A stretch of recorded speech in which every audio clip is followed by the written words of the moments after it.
প্রত্যেক মাসের 3 তারিখে রোজা রাখতেন, সিয়াম পালন করতেন আল্লাহ রাসূল। আরবি তারিখে 13, 14, 15। এই রোজা যদি কারো রেখে যদি অভ্যাস থাকে, সেও শাবান মাসে 13, 14, 15 রোজা বা সিয়াম পালন করবে। ঢং করে 15 তারিখের দিন রোজা করবে শবে বরাতকে কেন্দ্র করে, এটা একটা পচা বেদাত। চলুন, এই রাত্রিতে কবর জিয়ারত করা বেদাত, এই রাত্রিতে কোরআন খতম করা, হুজুর ডেকে আনা, বাড়িতে মোমবাতি জ্বালানো, হালুয়া করা, যাবতীয় আড়ম্বর, যত রকমের অলৌকিকতা, যত রকমের সৌন্দর্য, মানুষের মন জয় করা, সমস্ত কিছু হচ্ছে বেদাত। মুহাম্মদ সাল্লাল্লাহু আলাইহি ওয়াসাল্লাম বলেছেন, কুল্লু বিদআতিন যালালা ওয়া কুল্লু যালালাতিন ফিন্নার। প্রত্যেক নতুন আবিষ্কৃত কাজ হচ্ছে কি? ভ্রষ্টতা। প্রত্যেক ভ্রষ্টতাকারীর স্থান ফি মধ্যে, নার মানে আগুন, আগুনের মধ্যে। খুব সাবধানে থাকবেন। বলতে বলতে বলতে বলতে মুনাফিকের কথা এতদূর পর্যন্ত চলে এলো, তাই তো? এবার আর একটা দুটো মানুষের পরিচয় করে দিব। ফাসেক নাম শুনেছেন? ফাসেক নাম শুনেছেন? ফাসেক কারা?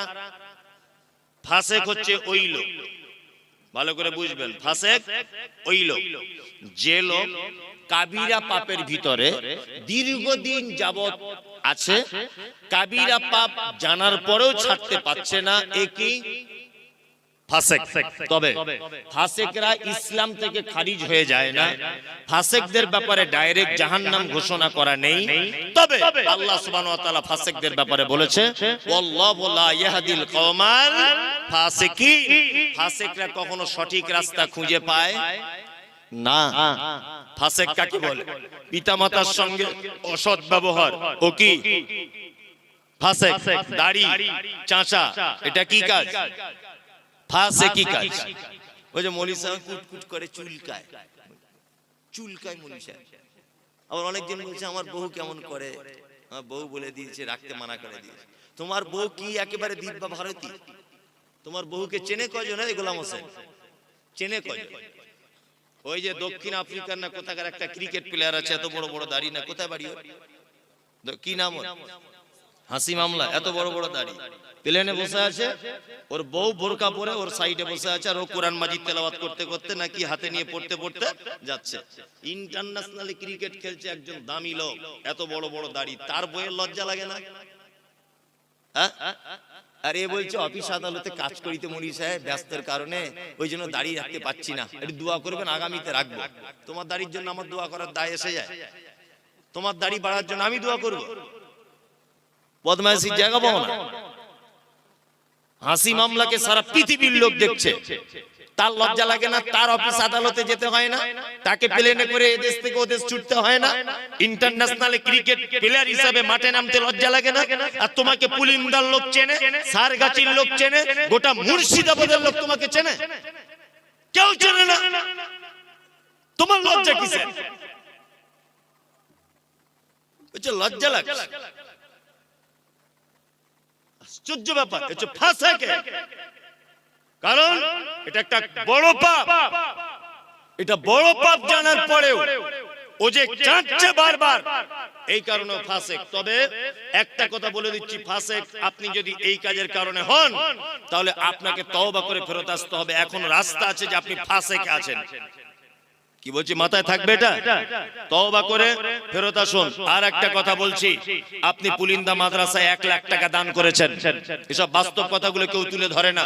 পুলিন্দাতে 1 লাখ টাকা আপনি দান করেছেন মাদ্রাসাতে, এখন এই মাদ্রাসায় দান করেছেন, প্রত্যেক বছরে করেন, আপনি মারা গেলেন। আচ্ছা বলুন তো, আপনি যে মারা গেলেন, আপনার কাফন জড়ানো আছে, সবাই আপনার মুখটা দেখতে আসছে, দেখতে আসে না?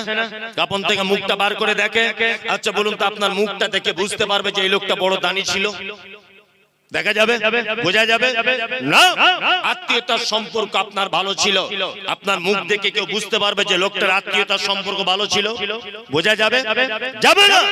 পৃথিবীতে একটা মাত্র চরম পর্যায়ে সুন্নাত আছে, সেটা হচ্ছে এই, যদিও দাড়ি রাখার ব্যাপারে কেউ কেউ বলেছে দাড়ি রাখা ওয়াজিব, বাধ্যতামূলক, ফরজের সমতুল্য। কি বলছে বুঝতে পারছেন?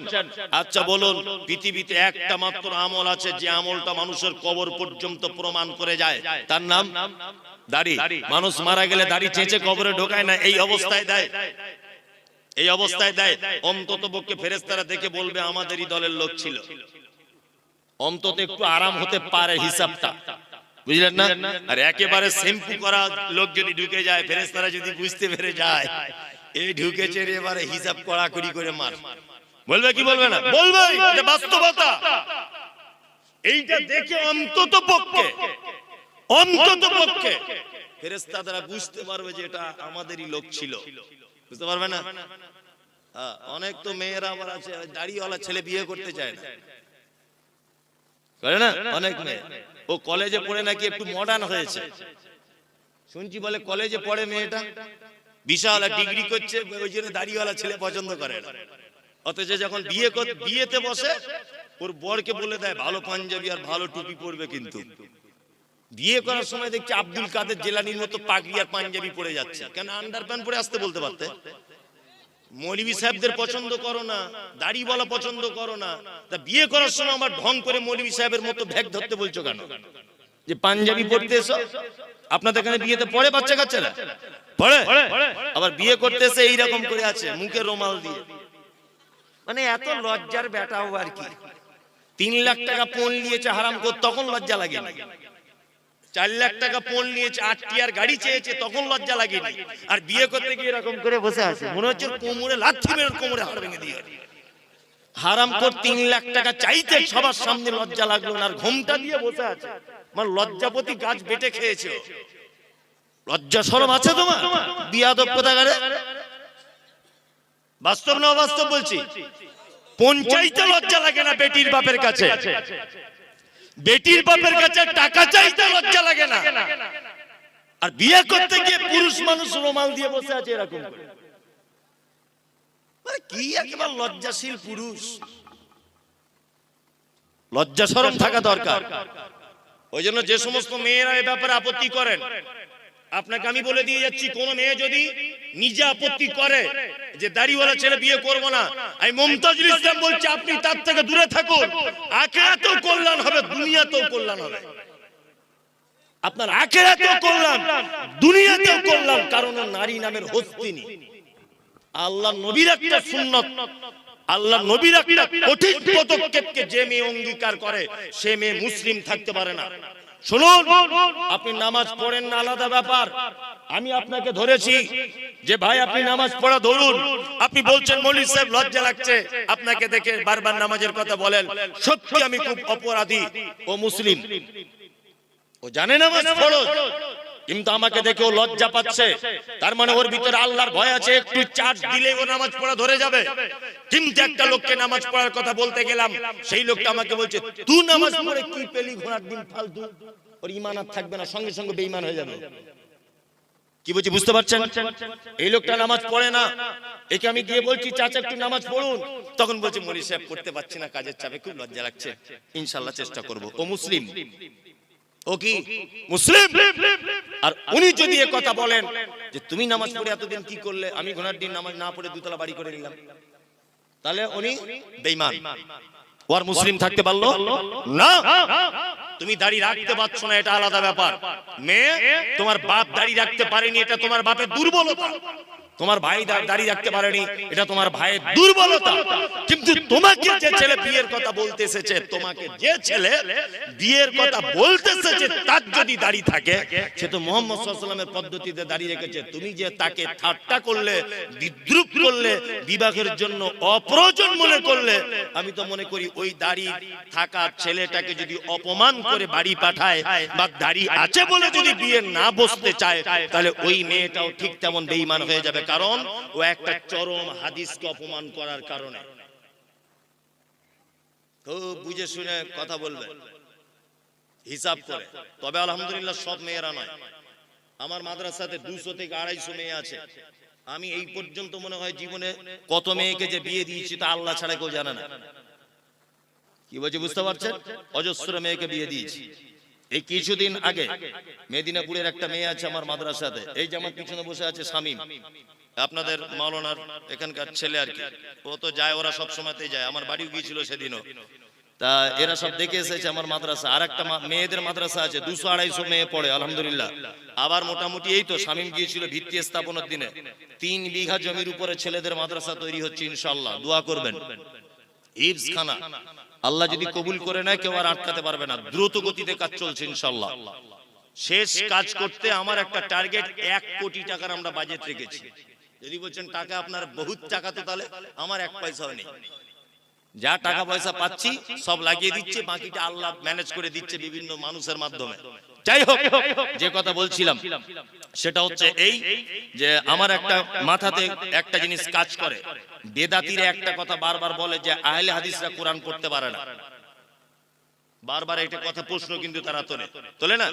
ওই জন্য আমি সারা পশ্চিম বাংলাতে নিয়ত করেছি একটা হিফজ খানা, শুধুমাত্র হাফেজ হবে, শুধুমাত্র হাফেজ আর কারি, শুধু কোরআনটাকে শুদ্ধ করে পড়ানোর জন্য 2 বছরের কোর্স দিয়ে কমপ্লিট করবে ইনশাআল্লাহ, এরকম মনোবৃত্তি আছে। রমজানের পর থেকে যে কটা রুম রেডি হবে সেই কটা রুম দিয়ে চালু করে দেবে ইনশাআল্লাহ, নিয়ত করে নিয়েছো।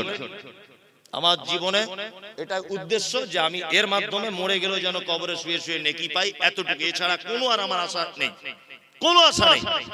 আপনাদের সারেগাছি আমার আজও মনে আছে যে আমাদের মহিলা মাদ্রাসার জন্য একজন মেয়ে, আমি তার নামটাম জানি না, হঠাৎ করে একদিন ফোন করে বলছে আমি 10,000 টাকা দিব, আপনি সারেগাছি মোড়ে দাঁড়ান, কুলিন্দা গ্রামে বাড়িতে জলসা করতে যাচ্ছি, 10,000 টাকা দিয়েছে। যে সোশ্যাল মিডিয়া দেখেছি আপনার মাদ্রাসায় টাকাটা দিবেন, 10,000 না 5,000। যে কথা বলছিলাম, মেদিনীপুরের একটা মেয়ে কিছুদিন আগে, তাকে একটা বিয়ের জন্য একটা ছেলে, আমি বলছি তোমার মা বলছে বিয়ের জন্য, তা তুমি বিয়ে শাদী করবে? তা মেয়েটা আমাকে একটা কথা বলছে, মৌলী সাহেব পর্দার আড়াল থেকে বলছে আমি বিয়ে করতে পারি, তবে আমার কিছু শর্ত আছে। মেয়েটা দেখতে যেমন ভালো তা নয়। বলছি কি শর্ত? বলছি 1 নম্বর ছেলেটা দাড়ি থাকতে হবে, 2 নম্বর 5 ওয়াক্ত নামাজি হতে হবে, 3 নম্বরে হালাল পদ্ধতির ইনকাম করতে হবে, তাহলে আমি তাকে বিয়ে করব, তাছাড়া করব না। তার মানে বুঝতে পারলাম এখন ইমানদারিনী নারী আছে পৃথিবীতে, আছে না? আছে, আছে। আজ থেকে 1 সপ্তাহ আগের কথা, ইন সার্চ অফ ট্রু ইসলাম, ফেসবুকে একটা পেজ আছে, ইন সার্চ অফ ট্রু ইসলাম, মিলন বলে নাম, মুর্শিদাবাদে বাড়ি। ছেলেটাকে জিজ্ঞাসা করবেন তার প্রমাণ। আজ থেকে 2 মাস আগে একটা মেয়ে ইসলাম গ্রহণ করেছে, ইসলাম গ্রহণ। মেয়েটা আমাকে ফোন করেছে, করে বলছে যে হুজুর আমি আপনাদের বক্তব্য শুনে অনুপ্রাণিত হয়ে ইসলাম গ্রহণ করলাম, গোপনে, বাড়িতে কেউ জানে না। মেয়েটা বিয়ে পড়াশোনা করছে কলেজে, খুব সুন্দরী, চরম সুন্দরী মেয়েটা দেখতে। তা আমাকে বলছে হুজুর আমি বিয়ে শাদী করব, লুকিয়ে আমাকে একটু বিয়ের ব্যবস্থা করে দেন, আমার বাড়ি থেকে জানতে পারলে আমাকে জবাই করে দিবে, আমাকে জবাই করে দিবে। সেই মেয়েটাকে আজ থেকে 5 দিন আগে আপনাদের বহরমপুরে একটা ছেলের সঙ্গে বিয়ে দিলাম। তা মেয়েটাকে বলছি কেমন ছেলে পছন্দ? তা মেয়েটা বলছে দাড়িওয়ালা ছেলে হতে হবে, 5 ওয়াক্ত নামাজ পড়তে হবে, হালাল ইনকাম করতে হবে, গরিব হলেও চলবে, ঘর বাড়ি থাক আর না থাক। মানে মেয়েটা এত সুন্দরী, যদি বলছেন আপনি দেখলেন কি করে? সত্যি বলতে ও আমাকে দেখার জন্য একটা ছবি পাঠিয়েছিল যে আমি এই মেয়েটা, সেটা দেখে আমি একটা অনুভব করলাম। দেখুন একজন হিন্দু নারী 2 মাস ইসলাম গ্রহণ করেছে, তার মনের ভিতরে ইসলামের কত ভালোবাসা জন্ম হয়েছে বলে নারী এই কথা বলতে পারছে দাড়িওয়ালা ছেলে ছাড়া বিবাহ করব না। আপনাকে ফোন নাম্বার দিতে পারি, তার বরের কথা বলবেন যে ঘটনা সত্য না মিথ্যা। বাড়ি থেকে বার হয়ে চলে এসেছে, হিন্দু মেয়ে মুসলিম হয়েছে, ইসলাম গ্রহণ করেছে, তার সমস্ত কোর্টের ডকুমেন্টস রয়েছে, মুসলিম একটা ইমানদার ছেলে তাকে স্ত্রী হিসাবে গ্রহণ করেছে।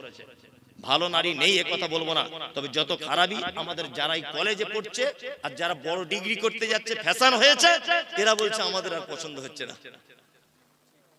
আমাদের আর পছন্দ হচ্ছে না। কি বলছি বুঝতে পারছেন?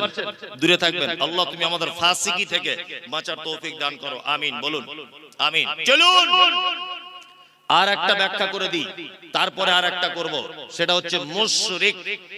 নাম জানেন মুশরিক? মুশরিক, মুশরিক কে? শিরিক করে, উনি ভালোই বলতে পারছেন, শিরিক করে মুশরিক। এবার আপনাকে একটা কথা বলে দিচ্ছি, শুনে রাখেন, এই কথা বললে তো আরো আপনি আশ্চর্য হবেন। হিন্দু, মুসলিম, জৈন, খ্রিস্টান, হাঁড়ি, চুয়ার, চামার, বাগদি, ছুতর, মেথর, পৃথিবীতে যত জাতির মানুষ বসবাস করে, যত ধর্মের মানুষ বসবাস করে, কোন ধর্মের ভিতরে মুশরিক বর্তমানে খুঁজে পাওয়া খুব মুশকিল। হিন্দু, এদের ভিতরে মুশরিক নেই। খ্রিস্টান, এদের ভিতরে মুশরিক নেই। ইহুদি, এদের ভিতরে মুশরিক নেই। হিন্দু বর্তমানে যারা, তাদের ব্যাপারে কোরআন মাজিদে শব্দ এসেছে সাবেঈ। সাবেঈ হচ্ছে তারা। কারা? সাবেঈ হচ্ছে তারা যারা এক আল্লাহকে আল্লাহ বলে মানে, তারপরেও বিভিন্ন দেব দেবীর আলাদা আলাদা ক্ষমতা আছে এটা মানে, এরা হচ্ছে সাবেঈ। একটা হিন্দু ভাইকে জিজ্ঞাসা করবেন এত বৃষ্টি হচ্ছে কে দিচ্ছে, ও এক চান্সে বলবে বৃষ্টি দিচ্ছে উপরওয়ালা, বলবে না? তার মানে ও জানে উপরে একজন আছে। তারপরেও দেখবেন ও লোহা লাক্কড়ের ব্যবসা করে, কি পূজা করে? বিশ্বকর্মা। তার মানে ওর এটা ধারণা যে লোহা লাক্কড়ের ডিপার্টমেন্টটা বিশ্বকর্মার হাতে আছে। আর কলেজের স্টুডেন্ট, স্কুলের স্টুডেন্টরা কি পুজো করে? সরস্বতী। সরস্বতীকে বলা হয় বিদ্যার দেবী। তার মানে বাপ মা তার মেয়েকে বলে দেয় এটা তুমি সরস্বতীর পূজা করবে, কারণ এটা হচ্ছে বিদ্যার দেবী, তুমি ভবিষ্যতে মাইকের মধুসূদন দত্ত হতে পারবে, কারণ এর ডিপার্টমেন্টটা এর হাতে আছে। এ হচ্ছে কি? সাবেঈ। মুশরিককে মুহাম্মদ সাল্লাল্লাহু আলাইহি ওয়াসাল্লামকে বলা হচ্ছে আপনি জিজ্ঞাসা করুন তাদেরকে রাত এবং দিনের বিবর্তনের মালিককে। এক চান্সে তারা বলবে আল্লাহ। সুস্থতা অসুস্থতার মালিককে আল্লাহ। বেঈমান মুশরিক আবু জেহেল কথা বলবে। আল্লাহ নবী সাল্লাল্লাহু আলাইহি ওয়াসাল্লাম যখন বলছেন কি ব্যাপার, রাত দিনের মালিক আল্লাহ, এই কথা আপনি বললেন, সুস্থতা অসুস্থতার মালিক আল্লাহ, এই কথা আপনি বলছেন, তাহলে কেন আপনি আল্লাহকে ডাইরেক্ট ডাকতে পাচ্ছেন না? আবু জেহেল তখন বলছে মুহাম্মদ শোনো, বেশি ফটর ফটর করিও না, সব কিছুর মালিক আল্লাহ এটা আমি জানি, কিন্তু তোমার আল্লাহকে ডাইরেক্ট পাওয়া যাবে না। আল্লাহকে পেতে গেলে 360টা দেব দেবীর মাধ্যমে পেতে হবে। তার মানে বোঝা যায় যারা আল্লাহকে ডাইরেক্ট পাওয়া যাবে না এই ধারণা রাখে, আর 360টা দেব দেবীর মাধ্যমে আল্লাহকে পেতে হবে এই ধারণা যারা রাখে, এরা কি মুশরিক। মুশরিক হিন্দুর ভিতরে নেই, খ্রিস্টানের ভিতরে মুশরিক নেই, কোন জাতির ভিতরে মুশরিক নেই। বর্তমানে মুশরিক গিজ গিজ গিজ গিজ গিজ গিজ করছে মাথার উকুনের মতো নামধারী মুসলিমদের ভিতরে। আজ পর্যন্ত পশ্চিম বাংলার কিছু মুসলমান তাদের দাবি আল্লাহকে ডাইরেক্ট পাওয়া যায় না, আমাদের হুজুরের মারফতে তবে আল্লাহকে পেতে হয়, দাবি নেই। এরা কি মুশরিক? এই দেখুন আল্লাহ তাআলা মুশরিকদের ব্যাপারে সূরা তাওবা আয়াত নাম্বার 114 আল্লাহ তাআলা বলছেন মা কানা লিন নবিয়্যি ওয়াল্লাযিনা আমানু আন ইস্তাগফিরু লিল মুশরিকিন। নবী এবং ইমানদারদের জন্য উচিত নয় যে মুশরিকদের জন্য ক্ষমা প্রার্থনা করবে। এই মুমতাজুল ইসলাম বলছি, যারা মাজার পুজো করে, যারা পীর পুজো করে, ওদের জানাজা তো দূরের কথা, ওদের জন্য দোয়া পর্যন্ত করা যাবে না, কারণ ওরা মুশরিক। অবশ্যই ওরা মুশরিক, ওরা মুসলিম নয়। আল্লাহ তাআলা বলছেন ওয়ালাউ কানু উলি কুরবা, যদিও তারা তোমার নিকট আত্মীয় হয় তবুও তাদের জন্য ক্ষমা প্রার্থনা করা যাবে না। আমাদের বেটা বেটিদের বিয়ে শাদী দেওয়া হচ্ছে না? হচ্ছে তো। বেটির বিয়ে ঘটক ছেলে দেখেছে, ঘটক সাহেব এসে বলছে ছেলে খুব ভালো, বলছে কি করে, বলছে স্কুল মাস্টার। মেয়ের বাপ তখন বলছে আলহামদুলিল্লাহ, আমি তো এরকম ছেলেই চাইছিলাম। তা আর একজন এসে তখন বলছে যে ঘটক সাহেব আব্দুল্লাহ ভাই, তুমি বেটিটা যেখানে বিয়ে দিচ্ছ ওরা মাজার পূজারি গো, পীর পূজারি। তখন বলছে তোমাদের যত সব পীর ফই এইসব, ছেলে চাকরি করে সেটা আগে দেখো, তাই না? চাকরি করে সেটাকে দেখো। আল্লাহর ভাষা ওয়ালাউ কানু উলি কুরবা, মুশরিক, মাজার পূজারি, ঠাকুর পূজারি, এরা যদি তোমার নিকট আত্মীয় হয় তবুও তাদের সঙ্গে কোনো সম্পর্ক রাখা যাবে না। খুব সাবধানে থাকবেন। চলুন, এতক্ষণ পর্যন্ত খারাপ লোকেদের পরিচয় করিয়ে দিলাম, এবার আপনাদেরকে পরিচয় করিয়ে দিব ভালো মানুষের সঙ্গে, তার নাম মোমেন। যারা বসে আছেন মোমেন হতে চান সবাই, সবাই ইনশাআল্লাহ, ইনশাআল্লাহ। 12টা বেজে গেছে তো মানুষের আর বসে থাকতে চাইবে না, তবুও মানুষ থাকবে। আলহামদুলিল্লাহ, চালাবো নাকি? হ্যাঁ চালাই, চলুন, কোনো সমস্যা নেই। আমার টাইম তো 1টা পর্যন্ত, এর পরেও আর একটা বক্তা। যারা উঠবেন হিসাব করে উঠবেন। চলুন এবার মোমেনের পরিচয় দিই। মোমেনকে, হ্যাঁ ঠিক বলে দিয়েছে, আমি তখনই করব।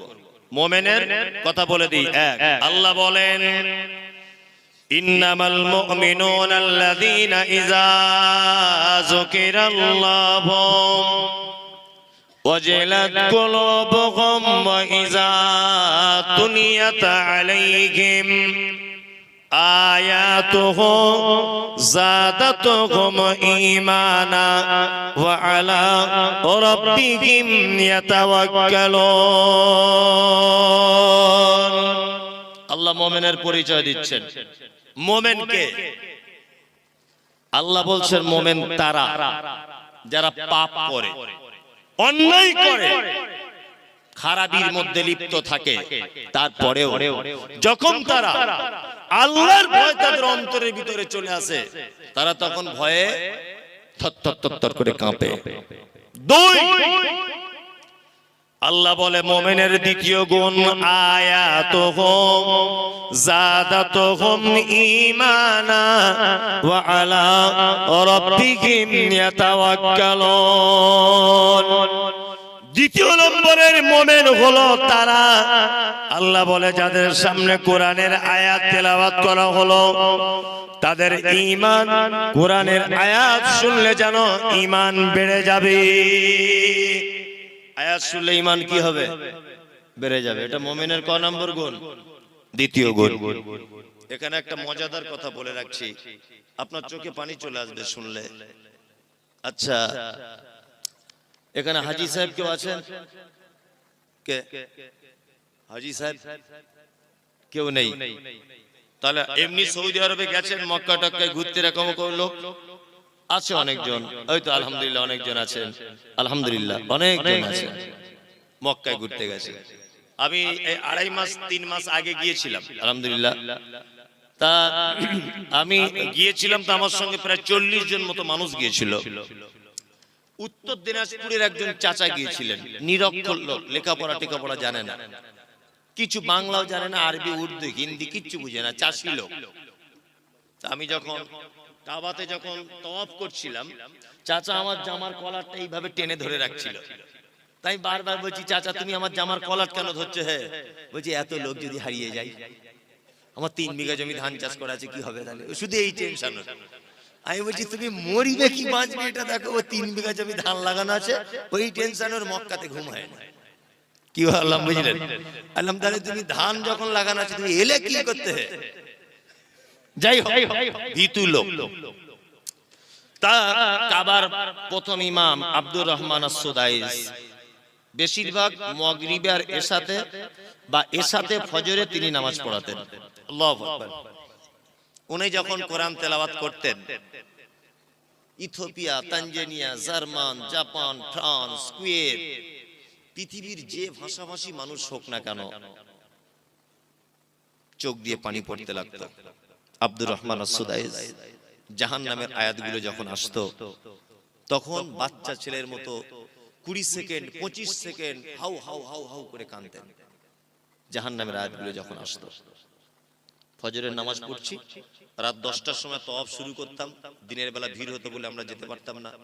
রাত 10টা থেকে ফজর পর্যন্ত তওয়াফ করতাম কাবাতে, আল্লাহ করিয়েছে। যাই হোক, তা তওয়াফ করতে করতে ফজরের যখন আজান হয়, ওই সঙ্গে সঙ্গে সব লোক ঘুরে কাতারে দাঁড়িয়ে যায়। ঠিক বলছি তো?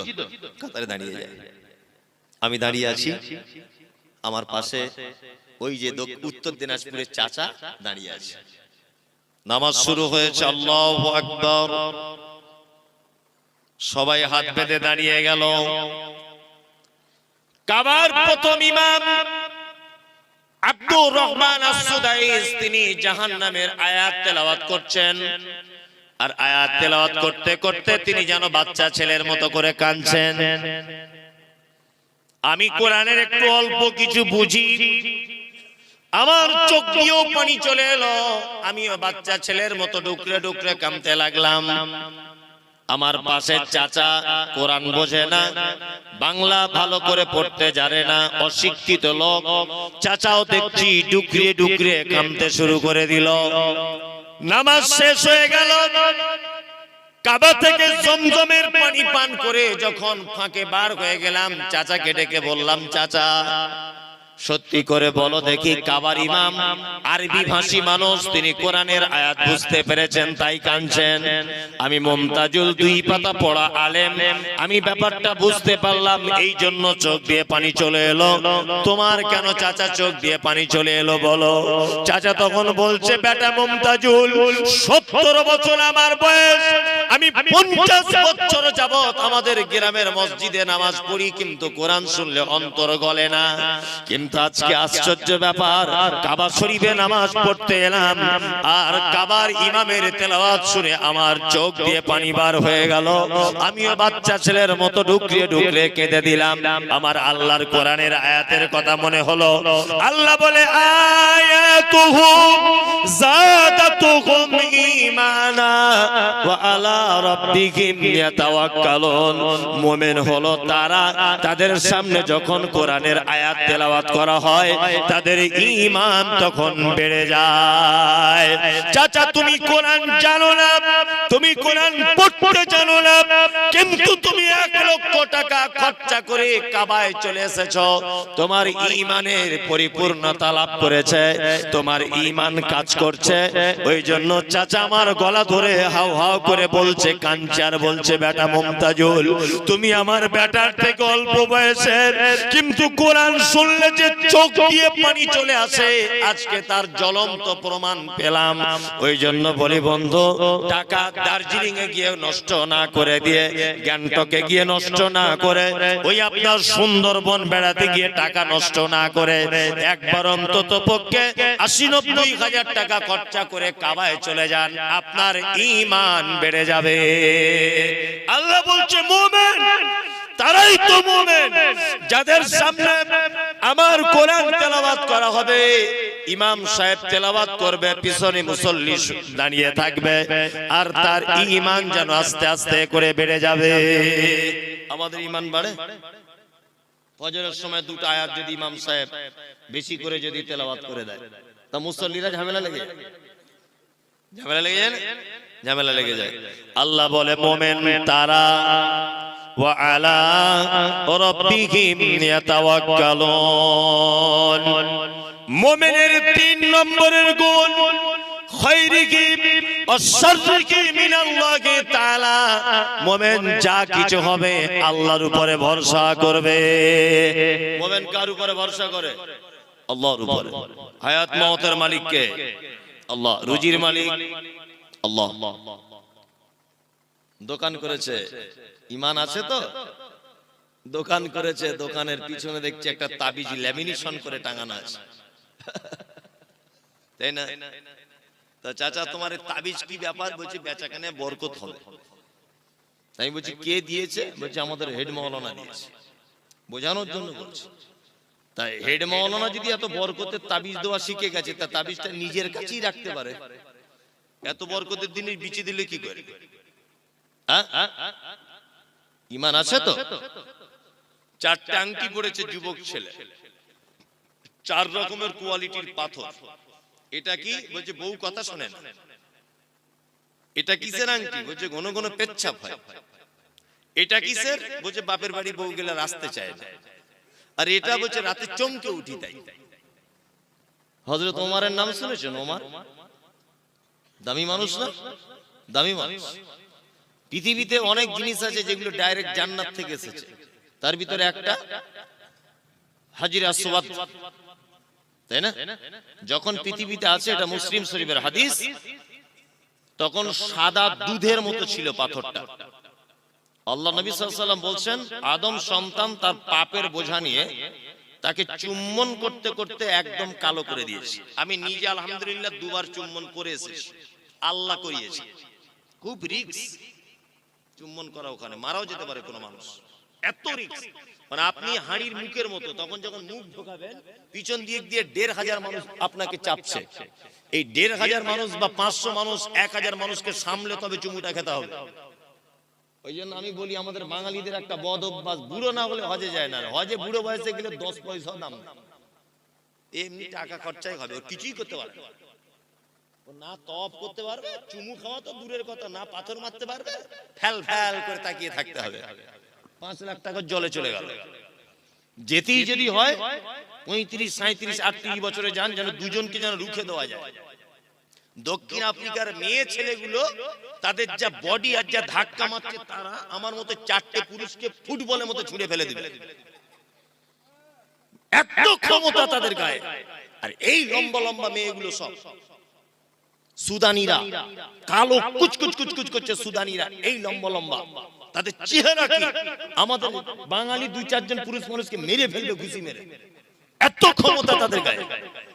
আর এ বুড়ো বয়সে লাঠি নিয়ে হজ করতে যাচ্ছে, তুমি চান্স পাবে? এক গুঁতো মেরে তোমাকে ফেলে দিবে 4 হাত দূরে। ওইজন্য হজে যদি যেতে চান একটু ইয়ং বয়সে যাবেন। কি বললাম বুঝলেন? হাজরে আসওয়াদ হযরত ওমর ফারুক রাদিয়াল্লাহু তাআলা আনহু মক্কায় চারিদিকে তাওয়াফ করছেন। হাজরে আসওয়াদ যেখানে আছে ওই জায়গাটা হাজরে আসওয়াদের দিকে আঙ্গুল বাড়িয়ে দিয়ে বলছেন, হাজরে আসওয়াদ তুমি একটা পাথর, তুমি মানুষের কোনো উপকার করতে পারো না। আমি কোশ্চেন কালেও তোমাকে চুম্বন করতাম না, শুধু তোমাকে চুম্বন করব বা করছি এই কারণে মুহাম্মদ সাল্লাল্লাহু আলাইহি ওয়াসাল্লাম চুম্বন করেছিলেন তাই। হাজরে আসওয়াদ জান্নাতের পাথর, মানুষের কোনো উপকার ক্ষতি করতে পারে না। আর এ 4 রকমের আংটি পরে আছে, আংটি পরে বলছে 4 রকমের কাজ হবে। কি বললাম বুঝতে পারছেন? 4 রকম। কলকাতা একটা অ্যাড্রেস দিচ্ছি, ওখানে চলে যাবেন। নাখোদা মসজিদ নাম শুনেছেন? চিতপুরে নাখোদা মসজিদের মেন গেটে ঢোকার সময় দেখবেন ওই পাথর বিক্রি হয়, বস্তাতে রাখা আছে, আর কুকুরে পেচ্ছাপ করছে।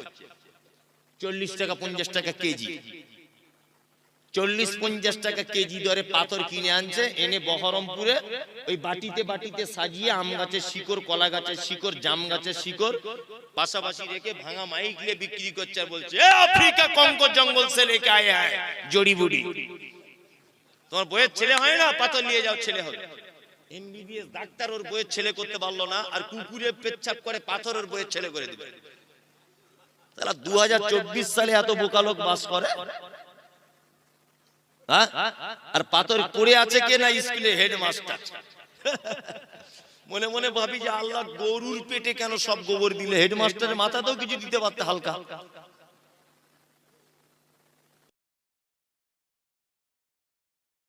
তার প্রতি বিচার করে কোর্ট থেকে বার হয়ে জড়িবুটি কিনে চোর বইয়ের ছেলে হবে বলে।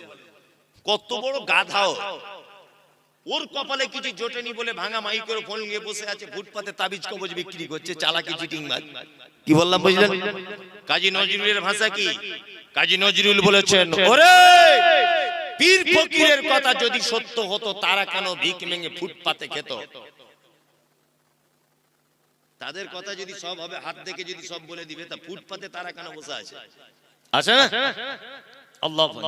এলেম বাজার মাদ্রাসায় তখন পড়ি, এলেম বাজার নাম শুনেছেন বীরভূমের? তখন এলেম বাজার মাদ্রাসায় পড়ি আমি, মাদ্রাসা পড়াশোনা করছি। তা বাড়ি আসছি, একা একা বাড়ি আসা নতুন শিখেছি। তা বোলপুর থেকে ট্রেন ধরে আমি আসছি শিয়ালদা। তা শিয়ালদা স্টেশনে নেবি প্ল্যাটফর্ম থেকে বার হয়েছি, দেখছি একটা লোক খাঁচার ভিতরে টিয়া পাখি নিয়ে বসে আছে। তা আমার ছোটবেলা থেকে জানকারির ব্যাপারে খুব ইচ্ছা, গিয়ে বলছি, চাচা তোমার টিয়া পাখিতে কি আছে? হে বলছি টিয়া পাখি হাত দেখে বলে দিবে তুমি কার সাথে কি করছো না করছো, সব মনের কথা। বলছি তাহলে হলে হতেও পারে। ক টাকা নিবে? বলছে 3 টাকা। আজ থেকে 20-25 বছর আগে বলছি, তখনকার 3 টাকা মানে সাংঘাতিক ব্যাপার।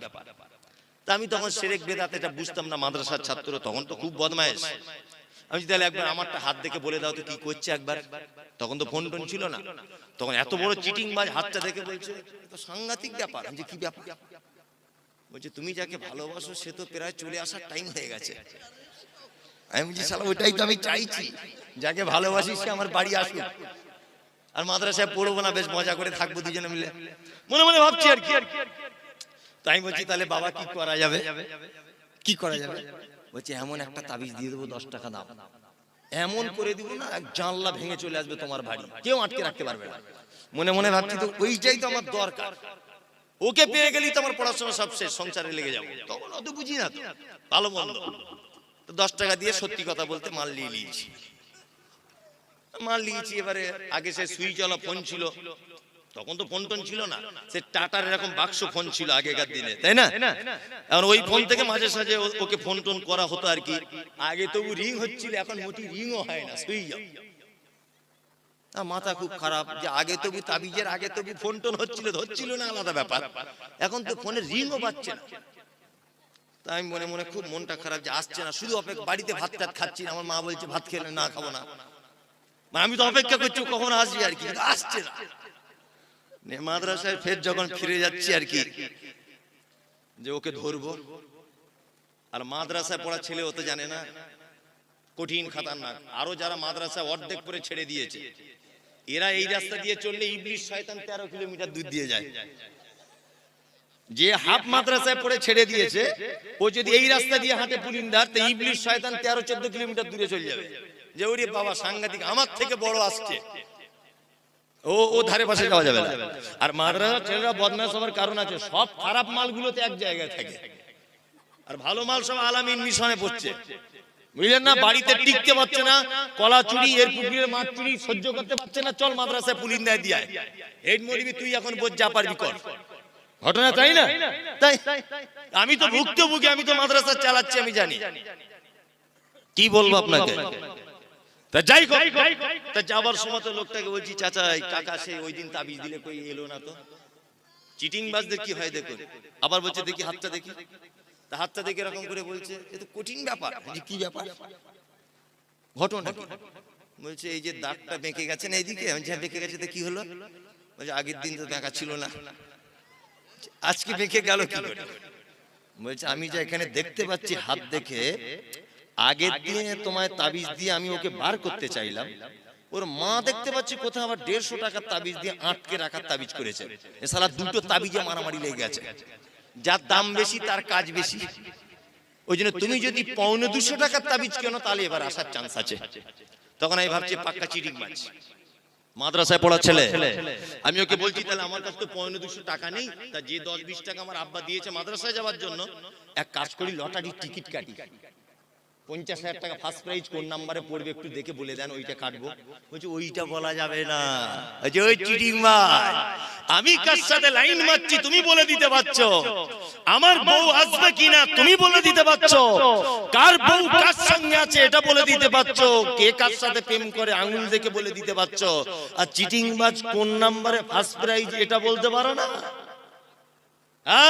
তার মানে এই যে কাজী নজরুলের কথা ঠিক, পীর ফকিরের কথা যদি সত্য হতো, ফুটপাতে তারা কেন ভিক মেঙ্গে খেত? লটারির টিকিট বিক্রি করছে আর বলছে এইটা পড়ে যাওয়ার চান্স আছে। তাই বলছি হারামখোর পড়ে যাওয়ার চান্স আছে, 1 কোটি টাকা ফার্স্ট প্রাইজ, তুই ওটা বাড়িতে রেখে দে, তুই কেন বিক্রি করছিস? তুই বাড়িতে রাখ। আল্লাহ বলেন ইয়াতাওয়াক্কালুন, মুমিন তারা সর্ব ব্যাপারে ভরসা রাখবে কার উপরে? আল্লাহর উপরে। প্রত্যেক মাসের 3 তারিখে রোজা রাখতেন, সিয়াম পালন করতেন আল্লাহ রাসূল, আরবি তারিখে 13, 14, 15। এই রোজা যদি কারো রেখে যদি অভ্যাস থাকে, সেও শাবান মাসে 13, 14, 15 রোজা বা সিয়াম পালন করবে। ঢং করে 15 তারিখের দিন রোজা করবে শবে বরাতকে কেন্দ্র করে, এটা একটা পচা বেদাত। চলুন, এই রাত্রিতে কবর জিয়ারত করা বেদাত, এই রাত্রিতে কোরআন খতম করা, হুজুর ডেকে আনা, বাড়িতে মোমবাতি জ্বালানো, হালুয়া করা, যাবতীয় আড়ম্বর, যত রকমের অলৌকিকতা, যত রকমের সৌন্দর্য, মানুষের মন জয় করা, সমস্ত কিছু হচ্ছে বেদাত। মুহাম্মদ সাল্লাল্লাহু আলাইহি ওয়াসাল্লাম বলেছেন কুল্লু বিদআতিন যালালা ওয়া কুল্লু যালালাতিন ফিন্নার। প্রত্যেক নতুন আবিষ্কৃত কাজ হচ্ছে কি? ভ্রষ্টতা। প্রত্যেক ভ্রষ্টতাকারীর স্থান মধ্যে, নার মানে আগুন, আগুনের মধ্যে। খুব সাবধানে থাকবেন। বলতে বলতে বলতে বলতে মুনাফিকের কথা এতদূর পর্যন্ত চলে এলো, তাই তো? এবার আর একটা দুটো মানুষের পরিচয় করে দিব। ফাসেক নাম শুনেছেন? ফাসেক নাম শুনেছেন? ফাসেক কারা? ফাসেক হচ্ছে ওই লোক ভালো করে বুঝবেন, ফাসেক ওই লোক যে লোক কাবিরা পাপের ভিতরে দীর্ঘদিন যাবত আছে, কাবিরা পাপ জানার পরেও ছাড়তে পারছে না, একই ফাসেক। তবে ফাসেকরা ইসলাম থেকে খারিজ হয়ে যায় না, ফাসেকদের ব্যাপারে ডাইরেক্ট জাহান্নাম ঘোষণা করা নেই। তবে আল্লাহ সুবহানাহু ওয়া তাআলা ফাসেকদের ব্যাপারে বলেছে, ওয়াল্লাহু লা ইয়াহদিল কওমাল ফাসিকিন। ফাসেকরা কখনো সঠিক রাস্তা খুঁজে পায় না। ফাসেক কাকে বলে? পিতামাতার সঙ্গে অসৎ ব্যবহার, ও কি ফাসেক? দাড়ি চাঁচা, এটা কি কাজ? ফাসেকি কাজ। ওই যে মৌলভী সাহেব কুটকুট করে চুলকায়, চুলকায় মৌলভী সাহেব। আবার অনেকজন বলছে আমার বউ কেমন করে, আমার বউ বলে দিয়েছে রাখতে মানা করে দিয়েছে। তোমার বউ কি একেবারে দিব্যা ভারতী? তোমার বউকে চেনে কজন? গোলাম হোসেন চেনে কজন? ওই যে দক্ষিণ আফ্রিকার না কোথাকার একটা ক্রিকেট প্লেয়ার আছে, এত বড় বড় দাড়ি, না কোথায় বাড়ি, কি নাম, হাসি মামলা, এত বড় বড় দাড়ি, প্লেনে বসে আছে, ওর বউ বোরকা পরে ওর সাইডে বসে আছে, আর ও কোরআন মাজিদ তেলাওয়াত করতে করতে নাকি হাতে নিয়ে পড়তে পড়তে যাচ্ছে। ইন্টারন্যাশনালি ক্রিকেট খেলছে একজন দামি লোক, এত বড় বড় দাড়ি, তার বইয়ের লজ্জা লাগে না? আর এ বলছে অফিস আদালতে কাজ করিতে মৌলভী সাহেব ব্যস্তের কারণে ওই জন্য দাঁড়িয়ে রাখতে পারছি না, একটু দোয়া করবেন আগামীতে রাখবো। তোমার দাড়ির জন্য আমার দোয়া করার দায় এসে যায়? তোমার দাড়ি বাড়ার জন্য আমি দোয়া করবো? বদমাইশির জায়গা পাবো না। হাসি মামলাকে সারা পৃথিবীর লোক দেখছে, তার লজ্জা লাগে না? তার অফিস আদালতে যেতে হয় না, তাকে প্লেনে করে এদেশ থেকে ওদেশ ছুটতে হয় না, ইন্টারন্যাশনাল ক্রিকেট প্লেয়ার হিসাবে মাঠে নামতে লজ্জা লাগে না? আর তোমাকে পুলিন্দার লোক চেনে, সারগাছির লোক চেনে, গোটা মুর্শিদাবাদের লোক তোমাকে চেনে, কেউ চেনে না। তোমার লজ্জা কিসের? লজ্জা লাগে? আশ্চর্য ব্যাপার। ফাসেকে, কারণ এটা একটা বড় পাপ, এটা বড় পাপ জানার পরেও ও যে চাচ্ছে বারবার, এই কারণে ফাসেক। তবে একটা কথা বলে দিচ্ছি, ফাসেক আপনি যদি এই কাজের কারণে হন, তাহলে আপনাকে তওবা করে ফেরত আসতে হবে। এখন রাস্তা আছে যে আপনি ফাসেকে আছেন, কি বলছি মাথায় থাকবে এটা, তওবা করে ফেরত আসুন। আর একটা কথা বলছি, আপনি পুলিন্দা মাদ্রাসায় 1 লাখ টাকা দান করেছেন, এসব বাস্তব কথাগুলো কেউ তুলে ধরে না। পুলিন্দাতে 1 লাখ টাকা আপনি দান করেছেন মাদ্রাসাতে, এখন এই মাদ্রাসায় দান করেছেন, প্রত্যেক বছরে করেন, আপনি মারা গেলেন। আচ্ছা বলুন তো, আপনি যে মারা গেলেন, আপনার কাফন জড়ানো আছে, সবাই আপনার মুখটা দেখতে আসছে, দেখতে আসে না? কাফন থেকে মুখটা বার করে দেখে। আচ্ছা বলুন তো, আপনার মুখটা দেখে বুঝতে পারবে যে এই লোকটা বড় দানি ছিল? দেখা যাবে? বোঝা যাবে না? আত্মীয়তার সম্পর্ক আপনার ভালো ছিল, আপনার মুখ দেখে কেউ বুঝতে পারবে যে লোকটার আত্মীয়তার সম্পর্ক ভালো ছিল? বোঝা যাবে? যাবে না। পৃথিবীতে একটা মাত্র চরম পর্যায়ে সুন্নাত আছে, সেটা হচ্ছে এই। যদিও দাড়ি রাখার ব্যাপারে কেউ কেউ বলেছে দাড়ি রাখা ওয়াজিব, বাধ্যতামূলক, ফরজের সমতুল্য। কি বলছে বুঝতে পারছেন? আচ্ছা বলুন, পৃথিবীতে একটা মাত্র আমল আছে যে আমলটা মানুষের কবর পর্যন্ত প্রমাণ করে যায়, তার নাম দাড়ি। মানুষ মারা গেলে দাড়ি চেঁচে কবরে ঢোকায় না, এই অবস্থায় দেয়, এই অবস্থায় দেয়। অন্তত পক্ষে ফেরেশতারা দেখে বলবে আমাদেরই দলের লোক ছিল, অন্তত একটু আরাম হতে পারে হিসাবটা, বুঝলেন না? আর একেবারে শ্যাম্পু করা লোক যদি ঢুকে যায়, ফেরেশতারা যদি বুঝতে পেরে যায় এই ঢুকেছে রে, এবারে হিসাব কড়াকড়ি করে মার, বলবে কি বলবে না? বলবে, এটা বাস্তবতা। এইটা দেখে অন্তত পক্ষে ফেরেশতারা বুঝতে পারবে যে এটা আমাদেরই লোক ছিল, বুঝতে পারবে না? অনেক তো মেয়েরা আবার আছে, দাড়িওয়ালা ছেলে বিয়ে করতে চায় না, করে না? অনেক মেয়ে, ও কলেজে পড়ে নাকি একটু মডার্ন হয়েছে, শুনছি বলে কলেজে পড়ে মেয়েটা, বিশাল ডিগ্রি করছে, ওই জন্য দাড়িওয়ালা ছেলে পছন্দ করে না। অথচ যখন বিয়েতে বসে, ওর বরকে বলে দেয় ভালো পাঞ্জাবি আর ভালো টুপি পরবে, কিন্তু বিয়ে করার সময় দেখছি আব্দুল কাদের জেলানির মতো পাগড়ি আর পাঞ্জাবি পরে যাচ্ছে। কেন? আন্ডারপ্যান্ট পরে আসতে বলতে পারতে। মৌলভী সাহেবদের পছন্দ করো না, দাড়িওয়ালা পছন্দ করো না, তা বিয়ে করার সময় আমার ঢং করে মৌলভী সাহেবের মতো ব্যাগ ধরতে বলছো কেন? যে পাঞ্জাবি পরতে এসো, আপনাদের এখানে বিয়েতে পড়ে বাচ্চা কাচ্চারা পড়ে, আবার বিয়ে করতে এসে এইরকম করে আছে, মুখে রুমাল দিয়ে। মানে এত লজ্জার বেটাও আর কি। 3 লাখ টাকা পণ নিয়েছে হারাম করে, তখন লজ্জা লাগেনি। 4 লাখ টাকা পণ নিয়েছে, 8 টিয়ার গাড়ি চেয়েছে, তখন লজ্জা লাগেনি। আর বিয়ে করতে গিয়ে এরকম করে বসে আছে, মনে হচ্ছে কোমরে লাথি মেরে কোমরে হাড় ভেঙে দিয়ে। হারাম করে 3 লাখ টাকা চাইতে সবার সামনে লজ্জা লাগলো না, আর ঘুমটা দিয়ে বসে আছে। মানে লজ্জাপতি গাছ বেটে খেয়েছে। লজ্জা শরম আছে তোমার? বিয়াদব কোথাকারে। বাস্তব না অবাস্তব বলছি? পঞ্চায়েতে লজ্জা লাগে না বেটির বাপের কাছে, বেটির বাপের কাছে টাকা চাইতে লজ্জা লাগে না, আর বিয়ে করতে গিয়ে পুরুষ মানুষ রুমাল দিয়ে বসে আছে এরকম করে।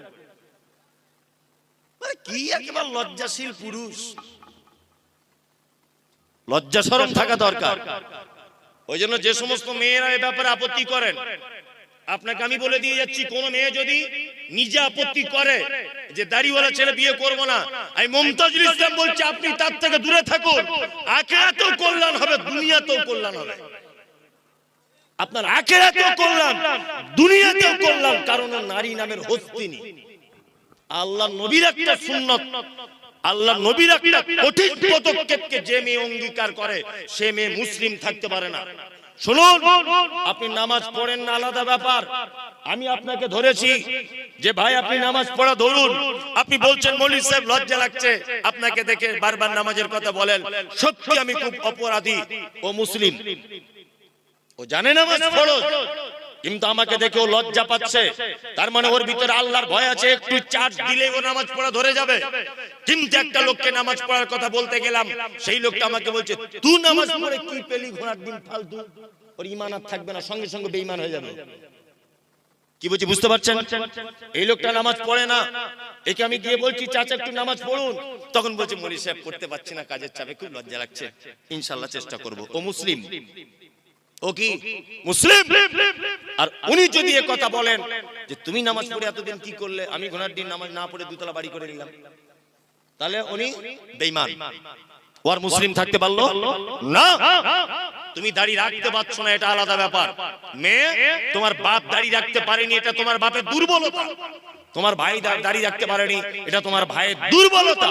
কিন্তু তোমাকে যে ছেলে বিয়ের কথা বলতে এসেছে, তোমাকে যে ছেলে বিয়ের কথা বলতে এসেছে, তার যদি দাড়ি থাকে, সে তো মুহাম্মদ সাল্লাল্লাহু আলাইহি ওয়াসাল্লামের পদ্ধতিতে দাড়ি রেখেছে। তুমি যে তাকে ঠাট্টা করলে, বিদ্রুপ করলে, বিবাহের জন্য অপ্রয়োজন মনে করলে, আমি তো মনে করি ওই দাড়ি থাকা ছেলেটাকে যদি অপমান করে বাড়ি পাঠায়, বা দাড়ি আছে বলে যদি বিয়ে না বসতে চায়, তাহলে ওই মেয়েটাও ঠিক তেমন বেঈমান হয়ে যাবে। কারণ ও একটা চরম হাদিসকে অপমান করার কারণে।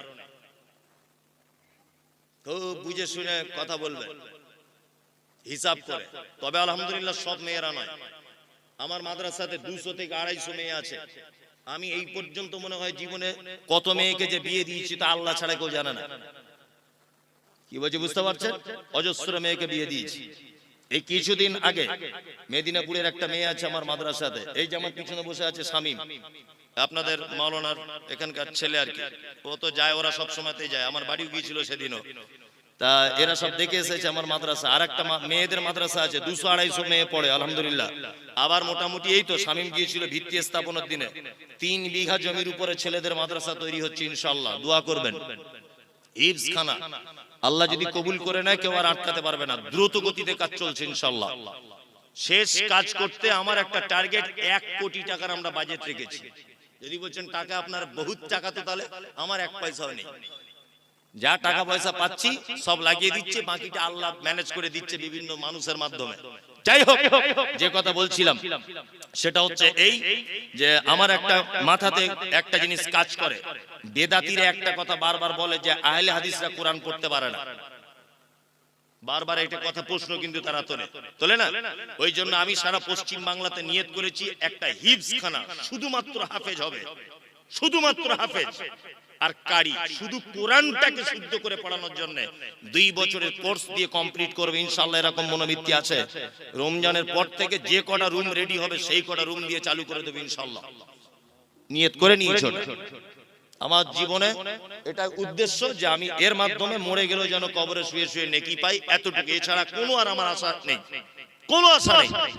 আপনাদের সারেগাছি আমার আজও মনে আছে যে আমাদের মহিলা মাদ্রাসার জন্য একজন মেয়ে, আমি তার নামটাম জানি না, হঠাৎ করে একদিন ফোন করে বলছে আমি 10,000 টাকা দিব, আপনি সারেগাছি মোড়ে দাঁড়ান, কুলিন্দা গ্রামে বাড়িতে জলসা করতে যাচ্ছি। 10,000 টাকা দিয়েছে, যে সোশ্যাল মিডিয়া দেখেছি আপনার মাদ্রাসায় টাকাটা দিবেন, 10,000 না 5,000।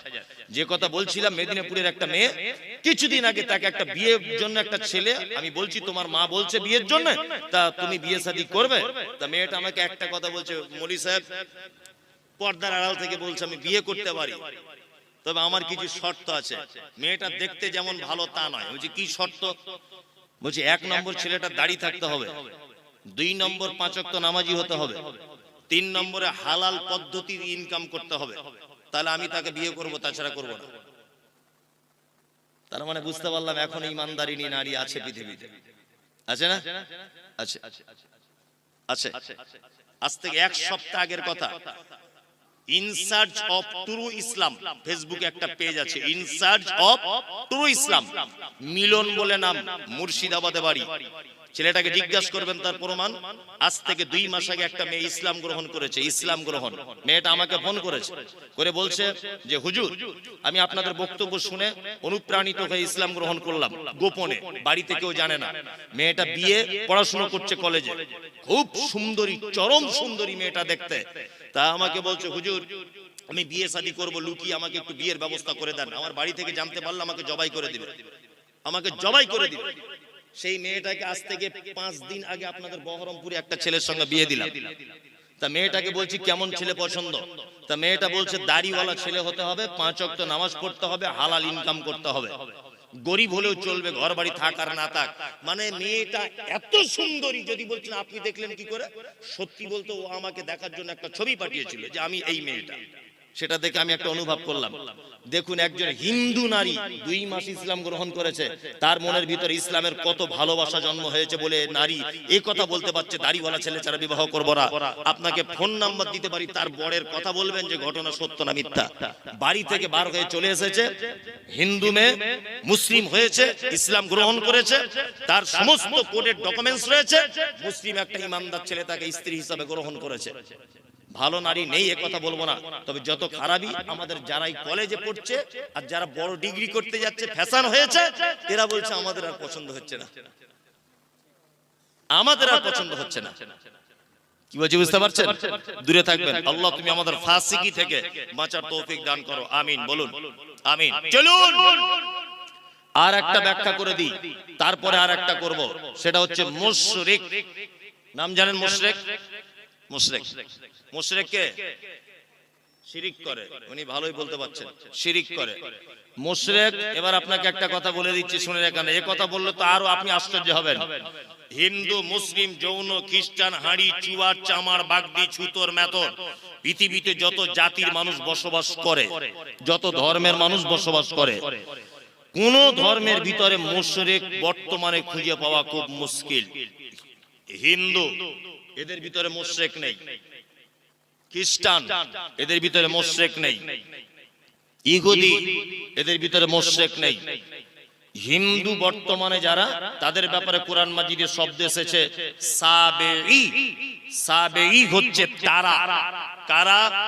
সাবেঈ হচ্ছে তারা যারা এক আল্লাহকে আল্লাহ বলে মানে, তারপরেও বিভিন্ন দেব দেবীর আলাদা আলাদা ক্ষমতা আছে এটা মানে, এরা হচ্ছে সাবেঈ।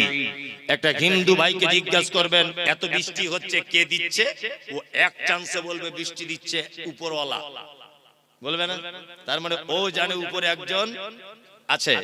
তারপরেও দেখবেন ও লোহা লাক্কড়ের ব্যবসা করে, কি পূজা করে? বিশ্বকর্মা। তার মানে ওর এটা ধারণা যে লোহা লাক্কড়ের ডিপার্টমেন্টটা বিশ্বকর্মার হাতে আছে। আর কলেজের স্টুডেন্ট, স্কুলের স্টুডেন্টরা কি পুজো করে? সরস্বতী। সরস্বতীকে বলা হয় বিদ্যার দেবী। তার মানে বাপ মা তার চাপ মেয়েকে বলে দেয় এটা তুমি সরস্বতীর পূজা করবে, কারণ এটা হচ্ছে বিদ্যার দেবী, তুমি ভবিষ্যতে মাইকের মধুসূদন দত্ত হতে পারবে, কারণ এর ডিপার্টমেন্টটা এর হাতে আছে। এ হচ্ছে কি? সাবেঈ। মুশরিককে মুহাম্মদ সাল্লাল্লাহু আলাইহি ওয়াসাল্লামকে বলা হচ্ছে আপনি জিজ্ঞাসা করুন তাদেরকে, রাত এবং দিনের বিবর্তনের মালিককে। এক চান্সে তারা বলবে আল্লাহ। সুস্থতা অসুস্থতার মালিককে আল্লাহ। বেঈমান মুশরিক আবু জেহেল কথা বলবে। আল্লাহ নবী সাল্লাল্লাহু আলাইহি ওয়াসাল্লাম যখন বলছেন কি ব্যাপার, রাত দিনের মালিক আল্লাহ, এই কথা আপনি বললেন, সুস্থতা অসুস্থতার মালিক আল্লাহ, এই কথা আপনি বলছেন, তাহলে কেন আপনি আল্লাহকে ডাইরেক্ট ডাকতে পাচ্ছেন না? আবু জেহেল তখন বলছে, মোহাম্মদ শোনো, বেশি ফটর ফটর করিও না, সব কিছুর মালিক আল্লাহ এটা আমি জানি, কিন্তু তোমার আল্লাহকে ডাইরেক্ট পাওয়া যাবে না। আল্লাহকে পেতে গেলে 360টা দেব দেবীর মাধ্যমে পেতে হবে। তার মানে বোঝা যায় যারা আল্লাহকে ডাইরেক্ট পাওয়া যাবে না এই ধারণা রাখে, আর 360টা দেব দেবীর মাধ্যমে আল্লাহকে পেতে হবে এই ধারণা যারা রাখে, এরা কি মুশরিক। মুশরিক হিন্দুর ভিতরে নেই, খ্রিস্টানের ভিতরে মুশরিক নেই, কোন জাতির ভিতরে মুশরিক নেই। বর্তমানে মুশরিক গিজ গিজ গিজ গিজ গিজ গিজ করছে মাথার উকুনের মতো নামধারী মুসলিমদের ভিতরে। আজ পর্যন্ত পশ্চিম বাংলার কিছু মুসলমান তাদের দাবি আল্লাহকে ডাইরেক্ট পাওয়া যায় না, আমাদের হুজুরের মারফতে তবে আল্লাহকে পেতে হয়। দাবি নেই, এরা কি মুশরিক। এই দেখুন আল্লাহ তাআলা মুশরিকদের ব্যাপারে সূরা তাওবা আয়াত নাম্বার 114 আল্লাহ তাআলা বলছেন, মা কানা লিন নবিয়্যি ওয়াল্লাযিনা আমানু আন ইস্তাগফিরু লিল মুশরিকিন। নবী এবং ইমানদারদের জন্য উচিত নয় যে মুশরিকদের জন্য ক্ষমা প্রার্থনা করবে। এই মুমতাজুল ইসলাম বলছি, যারা মাজার পূজা করে, যারা পীর পূজা করে, ওদের জানাজা তো দূরের কথা, ওদের জন্য দোয়া পর্যন্ত করা যাবে না, কারণ ওরা মুশরিক। অবশ্যই ওরা মুশরিক, ওরা মুসলিম নয়। আল্লাহ তাআলা বলছেন, ওয়ালাউ কানু উলি কুরবা,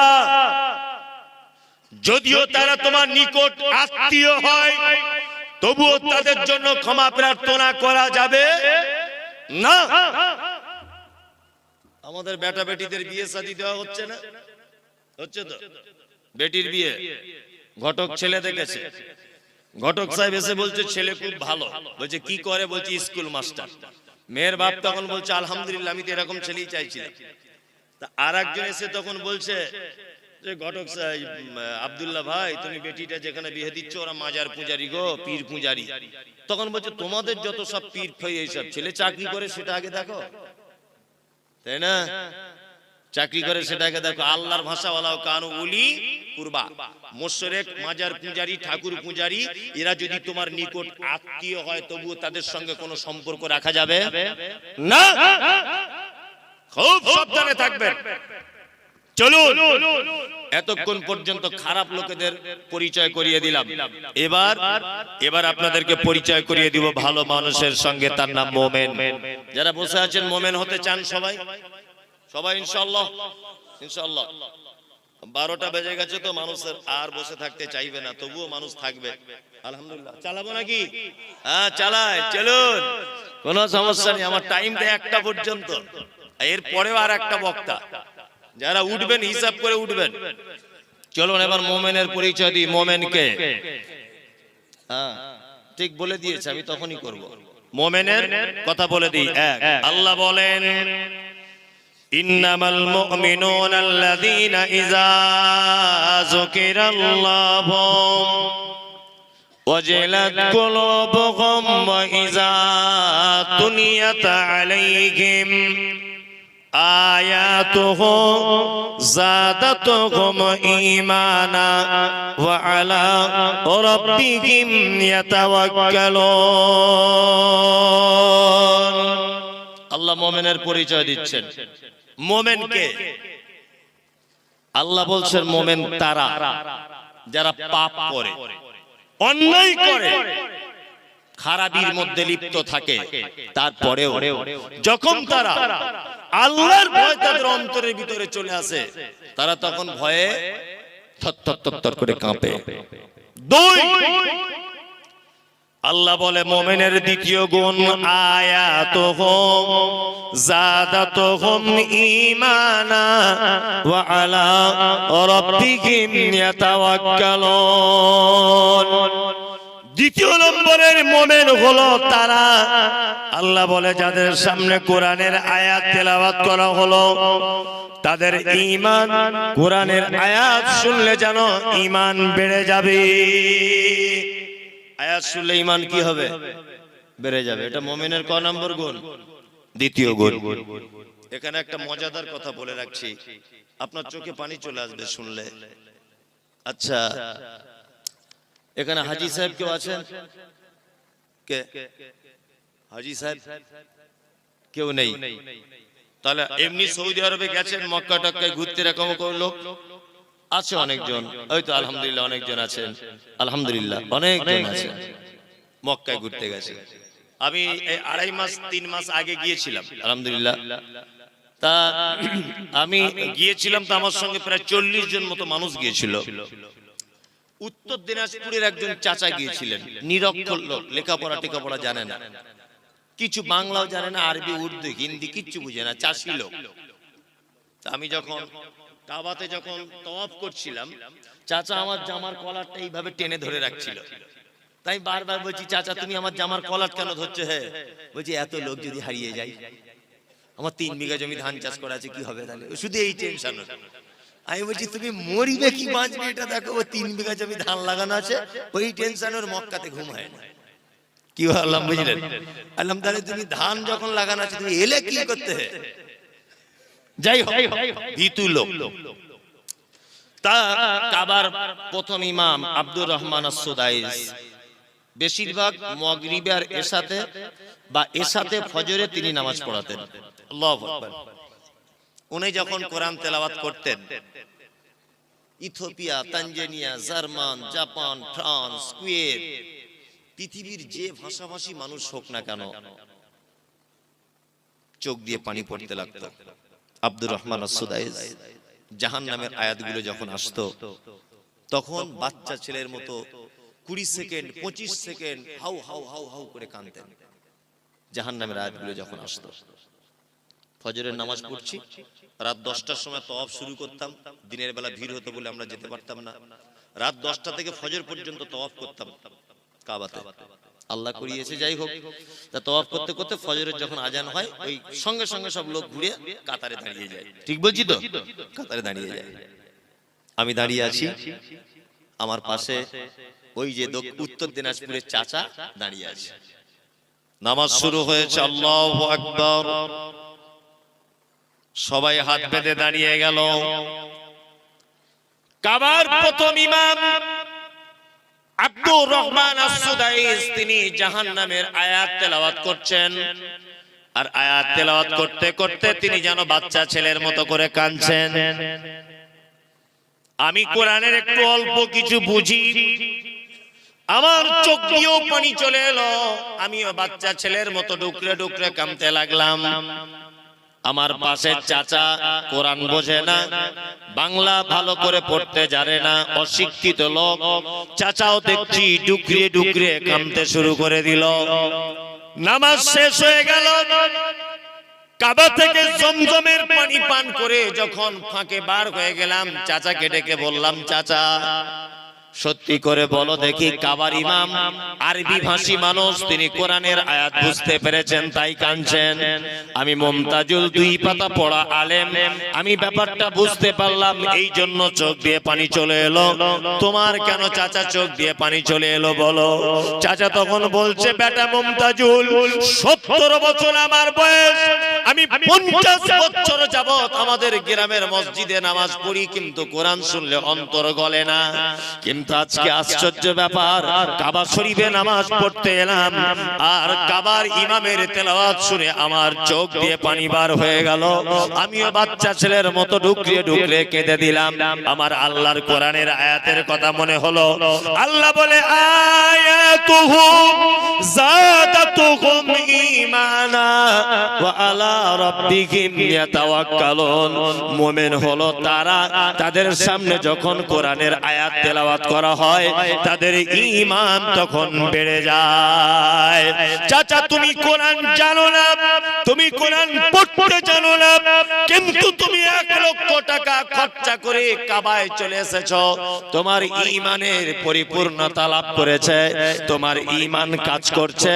ওই জন্য চাচা আমার গলা ধরে হাউ হাউ করে বলছে, কাঞ্চার বলছে, বেটা মুমতাজুল তুমি আমার বেটার থেকে অল্প বয়সের, কিন্তু কোরআন শুনলে যে চোখ দিয়ে পানি চলে আসে, আজকে তার জ্বলন্ত প্রমাণ পেলাম। ওই জন্য বলি বন্ধু, টাকা দার্জিলিং এ গিয়ে নষ্ট না করে দিয়ে, গ্যাংটকে গিয়ে নষ্ট না করে, ওই আপনার সুন্দরবন বেড়াতে গিয়ে টাকা নষ্ট না করে, একবার অন্তত পক্ষে 80-90 হাজার টাকা খরচা করে কাবায় চলে যান, আপনার ঈমান বেড়ে যাবে। আল্লাহ বলছে মুমিন তারাই তো মুমিন যাদের সামনে আমার কোরআন তেলাওয়াত করা হবে, ইমাম সাহেব তেলাওয়াত করবে, পিছনে মুসল্লি দাঁড়িয়ে থাকবে, আর তার ঈমান যেন আস্তে আস্তে করে বেড়ে যাবে। আমাদের ঈমান বাড়ে। ফজরের সময় 2টা আয়াত যদি ইমাম সাহেব বেশি করে যদি তেলাওয়াত করে দেয়, তা মুসল্লিরা ঝামেলা লেগে যায়, ঝামেলা লেগে যায়। আল্লাহ বলে মুমিন তারা ওয়া আলা রাব্বিহিম ইয়াতাওয়াক্কালুন। মুমিনের 3 নম্বরের গুণ, খায়রিহি ওয়াশাররিহি মিনাল্লাহি তাআলা। মুমিন যা কিছু হবে আল্লাহর উপরে ভরসা করবে। মুমিন কার উপরে ভরসা করে? আল্লাহর উপরে। হায়াত মওতের মালিক কে? আল্লাহ। রুজির মালিক আল্লাহ। দোকান করেছে, ঈমান আছে তো? দোকান করেছে, দোকানের পিছনে দেখছে একটা তাবিজ ল্যামিনেশন করে টাঙানো আছে, তাই না? তা চাচা তোমার তাবিজ কি ব্যাপার? বলছে বেচাকেনে বরকত হবে। তাই বলছি কে দিয়েছে? বলছে আমাদের হেড মাওলানা দিয়েছে। বোঝানোর জন্য বলছে। তাই হেড মাওলানা যদি এত বরকতের তাবিজ দেওয়া শিখে গেছে, তা তাবিজটা নিজের কাছেই রাখতে পারে, এত বরকতের দিনে বিচি দিলে কি করে? ঈমান আছে তো? 4টে আংটি পড়েছে যুবক ছেলে, 4 রকমের কোয়ালিটির পাথর। এটা কি? বলছে বউ কথা শোনে না। এটা কিসের আংটি? বলছে ঘন ঘন পেচ্ছাপ হয়। এটা কিসের? বলছে বাপের বাড়ি বউ গেলে রাস্তে চায় না। আর এটা বলছে রাতে চমকে উঠি তাই। হযরত ওমরের নাম শুনেছেন? ওমর দামি মানুষ না? দামি মানুষ। পৃথিবীতে অনেক জিনিস আছে যেগুলো ডাইরেক্ট জান্নাত থেকে এসেছে, তার ভিতরে একটা হাজির আসওয়াদ, তাই না? যখন পৃথিবীতে আছে, এটা মুসলিম শরীফের হাদিস, তখন সাদা দুধের মতো ছিল পাথরটা। আল্লাহ নবী সাল্লাল্লাহু আলাইহি ওয়াসাল্লাম বলছেন, আদম সন্তান তার পাপের বোঝা নিয়ে তাকে চুম্বন করতে করতে একদম কালো করে দিয়েছে। আমি নিজে আলহামদুলিল্লাহ 2 বার চুম্বন করে এসেছি, আল্লাহ করিয়েছে। খুব রিস্ক চুম্বন করা, ওখানে মারাও যেতে পারে কোনো মানুষ, এত রিস্ক। মানে আপনি হাড়ির মুখের মতো, তখন যখন মুখ ঢোকাবেন পিছন দিক দিয়ে 1,500 মানুষ আপনাকে চাপছে। এই 1,500 মানুষ বা 500 মানুষ, 1000 মানুষকে সামলে তবে চুমুটা খেতে হবে। ওই জন্য আমি বলি আমাদের বাঙালিদের একটা বদ অভ্যাস, বুড়ো না হলে হজে যায় না। হজে বুড়ো বয়সে গেলে 10 পয়সা দাম না, এমনি টাকা খরচাই হবে, ও কিছুই করতে পারবে না। তওয়াব করতে পারবে, চুমু খাওয়া তো দূরের কথা, না পাথর মারতে পারবে, ফ্যাল ফ্যাল করে তাকিয়ে থাকতে হবে। 5 লাখ টাকা জলে চলে গেল। যেতেই যদি হয় 35, 37, 38 বছরে যান, যেন দুজনকে যেন রুখে দেওয়া যায়। দক্ষিণ আফ্রিকার মেয়ে ছেলেগুলো তাদের যা বডি আর যা ধাক্কা মারছে, তারা আমার মতো 4টে পুরুষকে ফুটবলের মতো ছুঁড়ে ফেলে দিবে, এত ক্ষমতা তাদের গায়ে। আর এই লম্বা লম্বা মেয়েগুলো সব সুদানিরা, কালো কুচকুচ কুচকুচ করছে সুদানিরা, এই লম্বা লম্বা। তাদের চেহারা কি আমাদের বাঙালি 2-4 জন পুরুষ মানুষকে মেরে ফেলবে ঘুষি মেরে, এত ক্ষমতা তাদের গায়ে। আর এ বুড়ো বয়সে লাঠি নিয়ে হজ করতে যাচ্ছে, তুমি চান্স পাবে? এক গুঁতো মেরে তোমাকে ফেলে দিবে 4 হাত ধরে। ওইজন্য হজে যদি যেতে চান একটু ইয়ং বয়সে যাবে। কি বললাম বুঝলেন? হাজির আসওয়াদ হযরত ওমর ফারুক রাদিয়াল্লাহু তাআলা আনহু মক্কায় চারিদিকে তাওয়াফ করছেন, হাজির আসওয়াদ যেখানে আছে ওই জায়গাটা হাজির আসওয়াদের দিকে আঙ্গুল বাড়িয়ে দিয়ে বলছেন, হাজির আসওয়াদ তুমি একটা পাথর, তুমি মানুষের কোনো উপকার করতে পারো না, আমি কোশ্চেন কালেও তোমাকে চুম্বন করতাম না, শুধু তোমাকে চুম্বন করব বা করছি এই কারণে মুহাম্মদ সাল্লাল্লাহু আলাইহি ওয়াসাল্লাম চুম্বন করেছিলেন। তাই হাজির আসওয়াদ জান্নাতের পাথর, মানুষের কোনো উপকার ক্ষতি করতে পারে না। আর এ 4 রকমের আংটি পরে আছে, আংটি পরে বলছে 4 রকমের কাজ হবে। কি বললাম বুঝতে পারছেন? 4 রকম। কলকাতা একটা অ্যাড্রেস দিচ্ছি, ওখানে চলে যাবেন। নাখোদা মসজিদ নাম শুনেছেন? চিতপুরে নাখোদা মসজিদের মেন গেটে ঢোকার সময় দেখবেন ওই পাথর বিক্রি হয়, বস্তাতে রাখা আছে, আর কুকুরে পেচ্ছাপ করছে। 40 টাকা 50 টাকা কেজি, 40-50 টাকা কেজি দরে পাথর কিনে আনছে, এনে বহরমপুরে ওই বাটিতে বাটিতে সাজিয়ে আম গাছের শিকড়, কলা গাছের শিকড়, জাম গাছের শিকড় পাশাপাশি রেখে ভাঙা মাইক দিয়ে বিক্রি করছে, আর বলছে আফ্রিকা কঙ্কর জঙ্গল সে লেকে আয়ে হ্যায় জড়িবুটি। তোমার বইয়ের ছেলে হয় না, পাথর নিয়ে যাও, ছেলে হবে। এমবিবিএস ডাক্তার ওর বইয়ের ছেলে করতে পারলো না, আর কুকুরে পেচ্ছাপ করে পাথর ওর বইয়ের ছেলে করে দিবে। তারা 2024 সালে এত বোকা লোক বাস করে। আর পাথর পড়ে আছে কে না? স্কুলে হেডমাস্টার। মনে মনে ভাবি যে আল্লাহ গরুর পেটে কেন সব গোবর দিলে, হেডমাস্টারের মাথাতেও কিছু দিতে পারতে হালকা।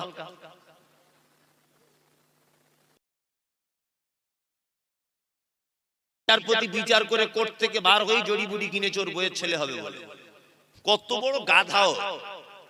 ওর কপালে কিছু জোটেনি বলে ভাঙা মাইকের ফোন নিয়ে বসে আছে, ফুটপাতে তাবিজ কবজ বিক্রি করছে, চালাকি চিটিং মার। কি বললাম বুঝলেন? কাজী নজরুলের ভাষা কি?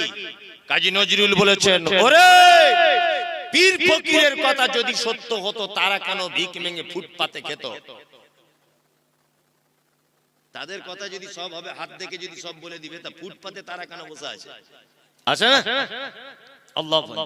এলেম বাজার মাদ্রাসায় তখন পড়ি, এলেম বাজার নাম শুনেছেন বীরভূমের? তখন এলেম বাজার মাদ্রাসায় পড়ি আমি, মাদ্রাসা পড়াশোনা করছি। তা বাড়ি আসছি, একা একা বাড়ি আসা নতুন শিখেছি। তা বোলপুর থেকে ট্রেন ধরে আমি আসছি শিয়ালদা। তা শিয়ালদা স্টেশনে নেভি প্ল্যাটফর্ম থেকে বার হয়েছি, দেখছি একটা লোক খাঁচার ভিতরে টিয়া পাখি নিয়ে বসে আছে। আমার ছোটবেলা থেকে জানকারির ব্যাপারে খুব ইচ্ছা, গিয়ে বলছি, চাচা তোমার টিয়া পাখিতে কি আছে? হে বলছে, টিয়া পাখি হাত দেখে বলে দিবে তুমি কার সাথে কি করছো না করছো, সব মনের কথা। বলছি তাহলে হলে হতেও পারে। ক টাকা নিবে? বলছে 3 টাকা। আজ থেকে 20-25 বছর আগে বলছি, তখনকার 3 টাকা মানে সাংঘাতিক ব্যাপার। তা আমি তখন শিরক বেদাত এটা বুঝতাম না, মাদ্রাসার ছাত্র, তখন তো খুব বদমায়েশ। আমি তাহলে একবার আমারটা হাত দেখে বলে দাও তো কি করছে একবার। তখন তো ফোন টোন ছিল না, তখন এত বড় চিটিং বাজ হাতটা দেখে বলছে, তো সাংঘাতিক ব্যাপার। আমি যে কি ব্যাপার? বলছে তুমি যাকে ভালোবাসো সে তো প্রায় চলে আসার টাইম হয়ে গেছে। আমি বলছি শালা ওইটাই তো আমি চাইছি, যাকে ভালোবাসি সে আমার বাড়ি আসুক, আর মাদ্রাসায় পড়বো না, বেশ মজা করে থাকবো দুজনে মিলে, মনে মনে ভাবছি আর কি। তাই বলছি তাহলে বাবা কি করা যাবে? কি করা যাবে?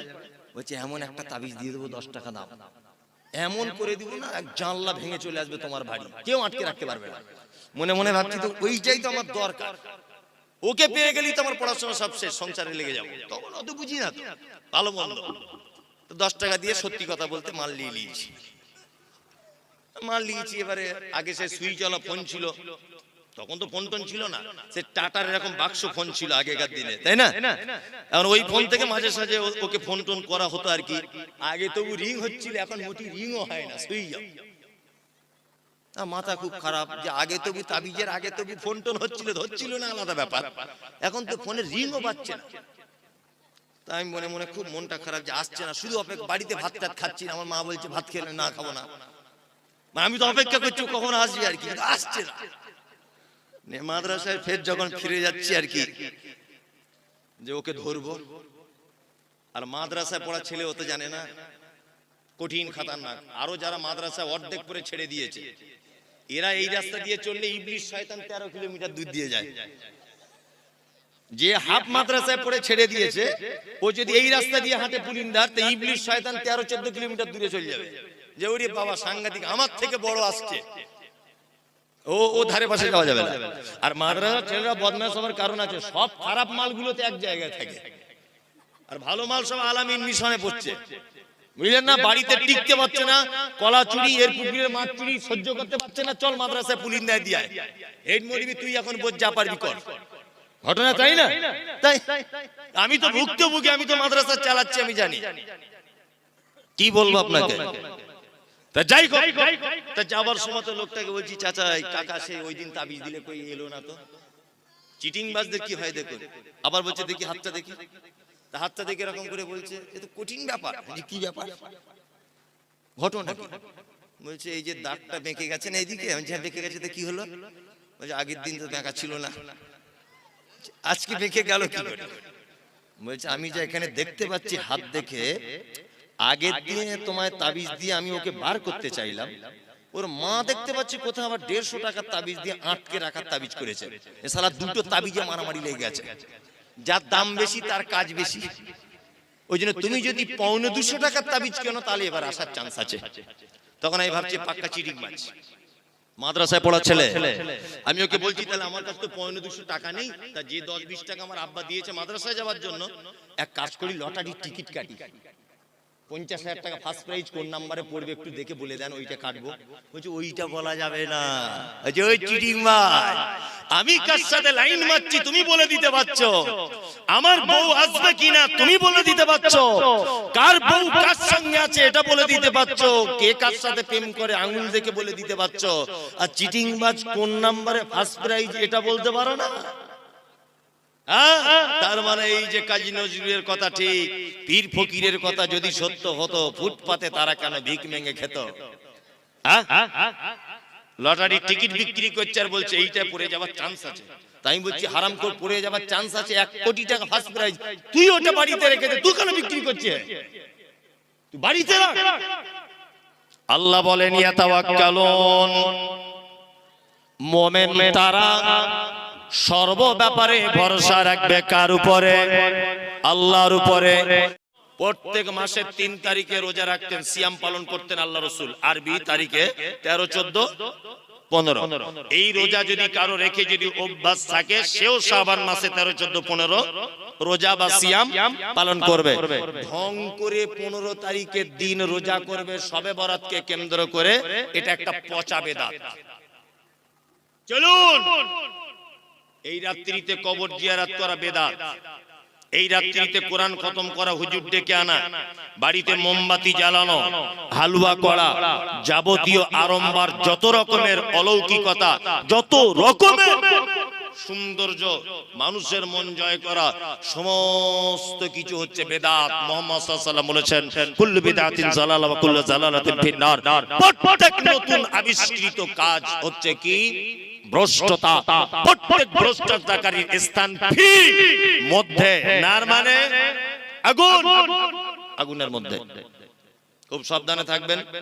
বলতে বলতে বলতে বলতে মুনাফিকের কথা এতদূর পর্যন্ত চলে এলো, তাই তো? এবার আর একটা দুটো মানুষের পরিচয় করে দিব। ফাসেক নাম শুনেছেন? ফাসেক নাম শুনেছেন? ফাসেক কারা?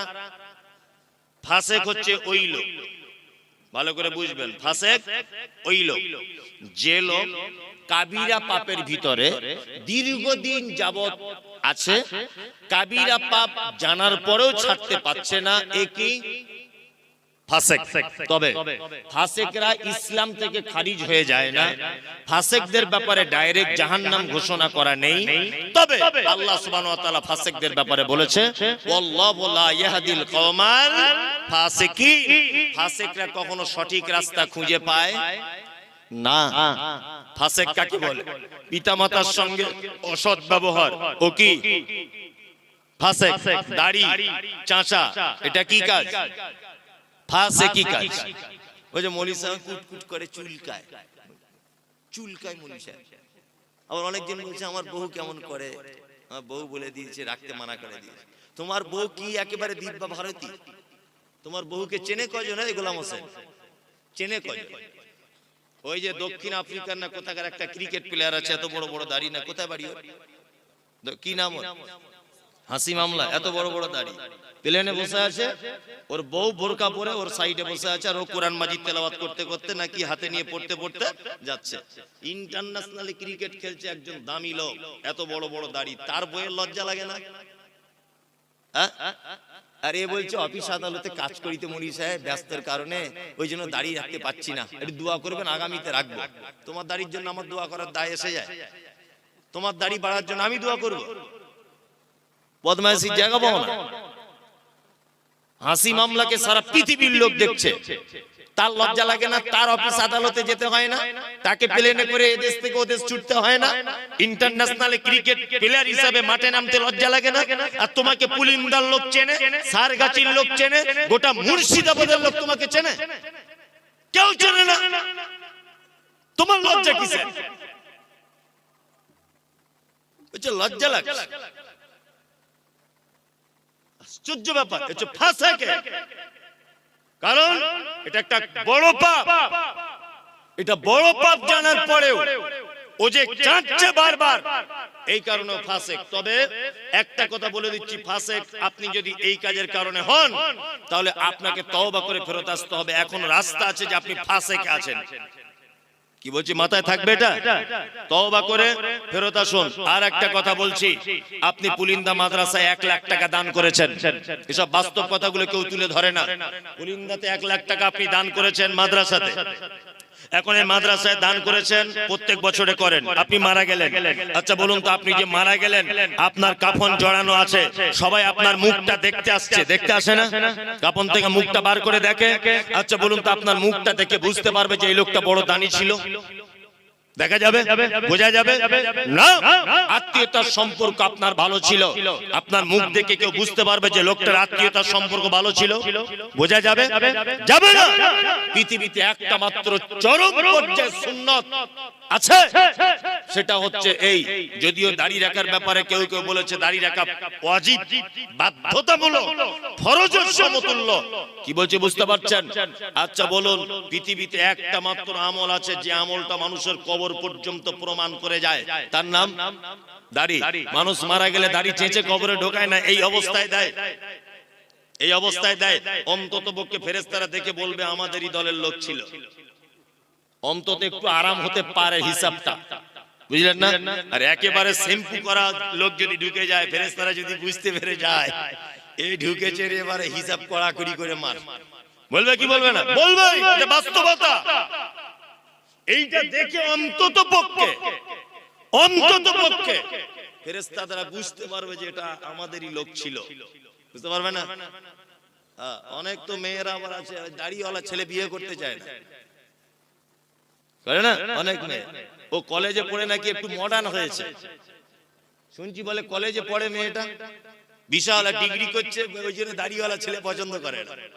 অথচ যখন বিয়েতে বসে, ওর বরকে বলে দেয় ভালো পাঞ্জাবি আর ভালো টুপি পরবে, কিন্তু বিয়ে করার সময় দেখছি আব্দুল কাদের জেলানির মতো পাগড়ি আর পাঞ্জাবি পরে যাচ্ছে। কেন আন্ডারপ্যান্ট পরে আসতে বলতে পারতে? মৌলভী সাহেবদের পছন্দ করো না, দাড়িওয়ালা পছন্দ করো না, তা বিয়ে করার সময় আমার ঢং করে মৌলভী সাহেবের মতো ব্যাগ ধরতে বলছো কেন?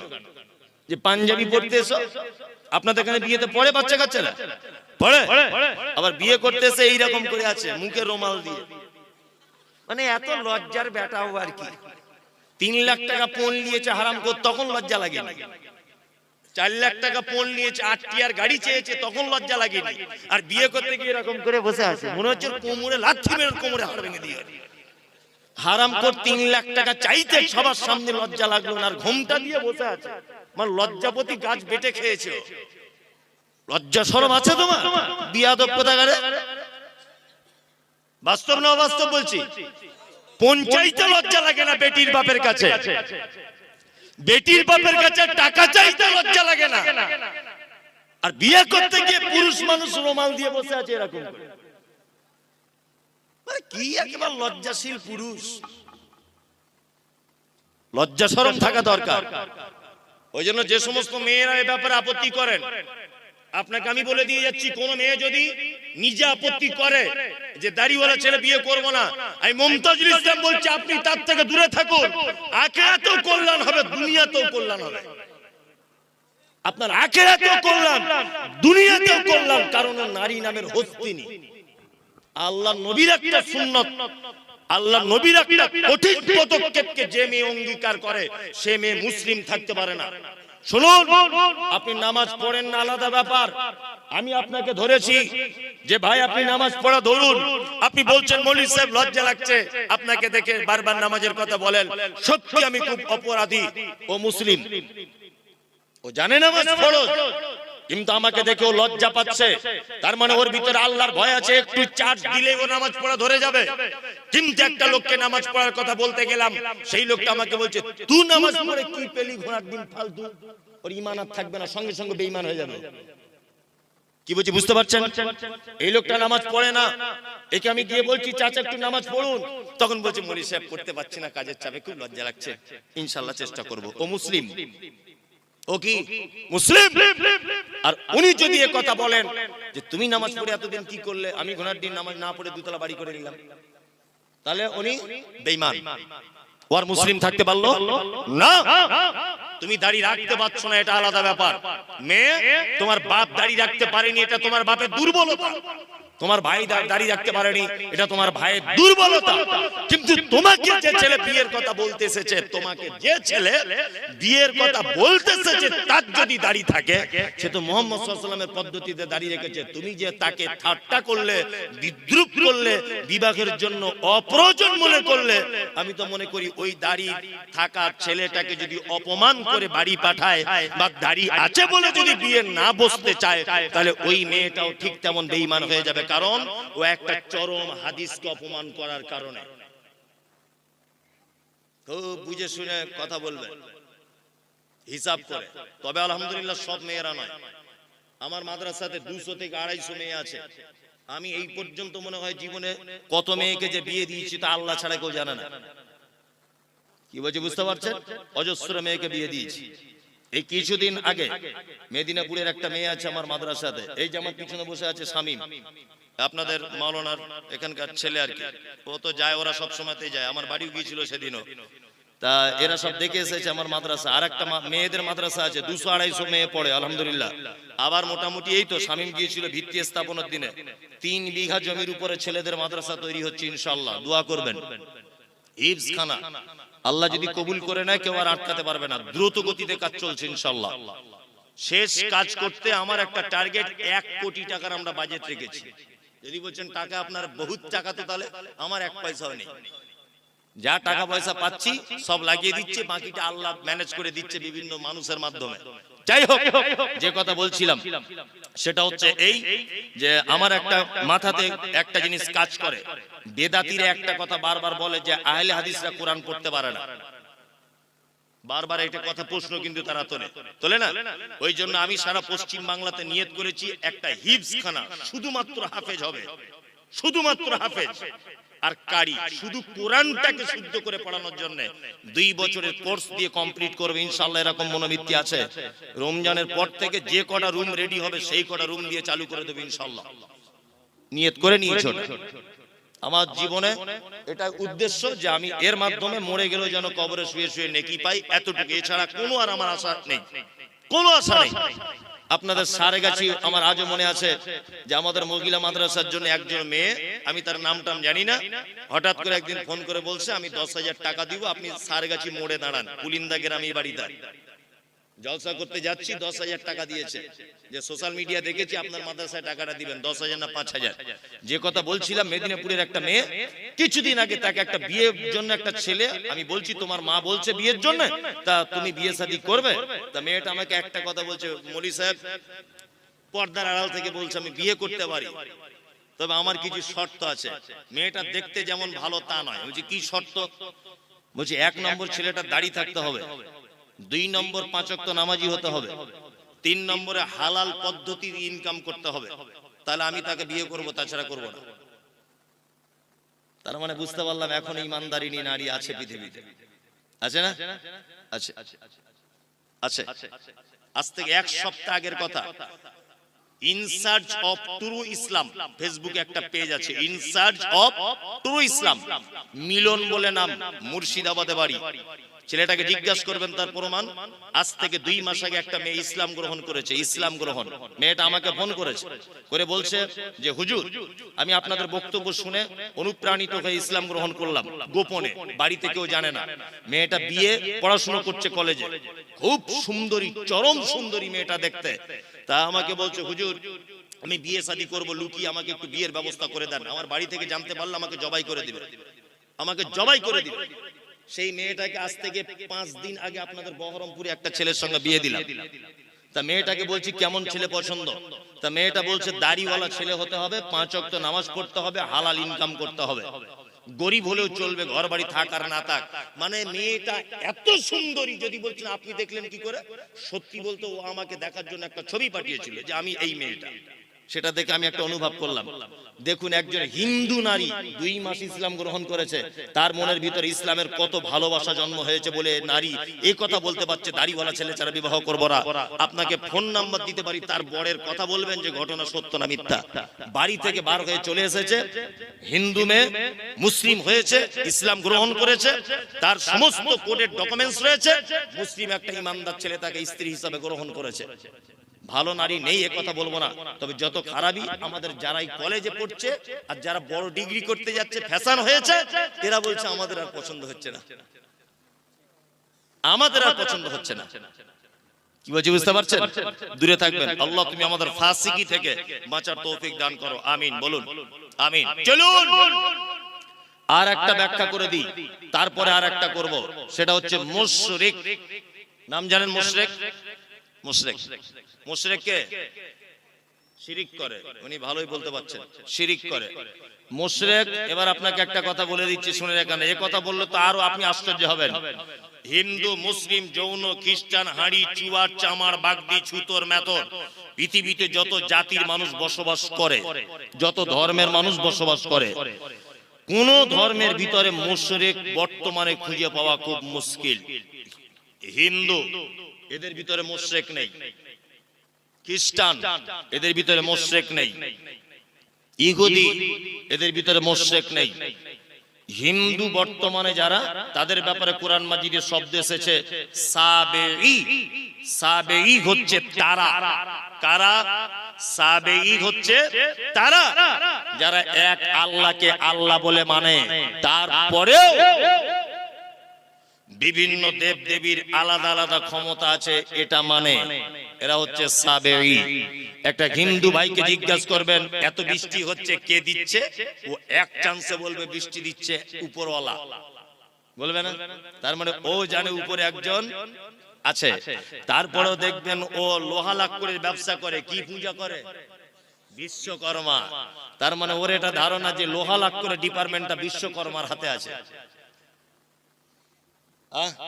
আর কলেজের স্টুডেন্ট, স্কুলের স্টুডেন্টরা কি পুজো করে? সরস্বতী। সরস্বতীকে বলা হয় বিদ্যার দেবী। তার মানে বাপ মা তার চাপ মা মেয়েকে বলে দেয় এটা তুমি সরস্বতীর পূজা করবে, কারণ এটা হচ্ছে বিদ্যার দেবী, তুমি ভবিষ্যতে মাইকের মধুসূদন দত্ত হতে পারবে, কারণ এর ডিপার্টমেন্টটা এর হাতে আছে। এ হচ্ছে কি? সাবেঈ। মুশরিককে মুহাম্মদ সাল্লাল্লাহু আলাইহি ওয়াসাল্লামকে বলা হচ্ছে আপনি জিজ্ঞাসা করুন তাদেরকে রাত এবং দিনের বিবর্তনের মালিককে। এক চান্সে তারা বলবে আল্লাহ। সুস্থতা অসুস্থতার মালিককে আল্লাহ। বেঈমান মুশরিক আবু জেহেল কথা বলবে। আল্লাহ নবী সাল্লাল্লাহু আলাইহি ওয়াসাল্লাম যখন বলছেন কি ব্যাপার, রাত দিনের মালিক আল্লাহ, এই কথা আপনি বললেন, সুস্থতা অসুস্থতার মালিক আল্লাহ, এই কথা আপনি বলছেন, তাহলে কেন আপনি আল্লাহকে ডাইরেক্ট ডাকতে পাচ্ছেন না? আবু জেহেল তখন বলছে মুহাম্মদ শোনো, বেশি ফটর ফটর করিও না, সব কিছুর মালিক আল্লাহ এটা আমি জানি, কিন্তু তোমার আল্লাহকে ডাইরেক্ট পাওয়া যাবে না। আল্লাহকে পেতে গেলে 360টা দেব দেবীর মাধ্যমে পেতে হবে। তার মানে বোঝা যায় যারা আল্লাহকে ডাইরেক্ট পাওয়া যাবে না এই ধারণা রাখে, আর 360টা দেব দেবীর মাধ্যমে আল্লাহকে পেতে হবে এই ধারণা যারা রাখে, এরা কি? মুশরিক। মুশরিক হিন্দুর ভিতরে নেই, খ্রিস্টানের ভিতরে মুশরিক নেই, কোন জাতির ভিতরে মুশরিক নেই। বর্তমানে মুশরিক গিজ গিজ গিজ গিজ গিজ গিজ করছে মাথার উকুনের মতো নামধারী মুসলিমদের ভিতরে। আজ পর্যন্ত পশ্চিম বাংলার কিছু মুসলমান তাদের দাবি আল্লাহকে ডাইরেক্ট পাওয়া যায় না, আমাদের হুজুরের মারফতে তবে আল্লাহকে পেতে হয়। দাবি নেই, এরা কি মুশরিক? এই দেখুন আল্লাহ তাআলা মুশরিকদের ব্যাপারে সূরা তাওবা আয়াত নাম্বার 114 আল্লাহ তাআলা বলছেন, মা কানা লিন নবিয়্যি ওয়াল্লাযিনা আমানু আন ইস্তাগফিরু লিল মুশরিকিন। নবী এবং ঈমানদারদের জন্য উচিত নয় যে মুশরিকদের জন্য ক্ষমা প্রার্থনা করবে।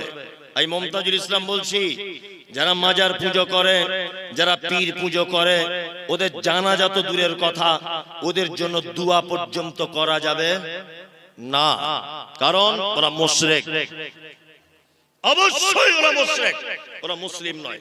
আল্লাহ তাআলা বলছেন, ওয়ালাউ কানু উলি কুরবা, যদিও তারা তোমার নিকট আত্মীয় হয়, তবুও তাদের জন্য ক্ষমা প্রার্থনা করা যাবে না।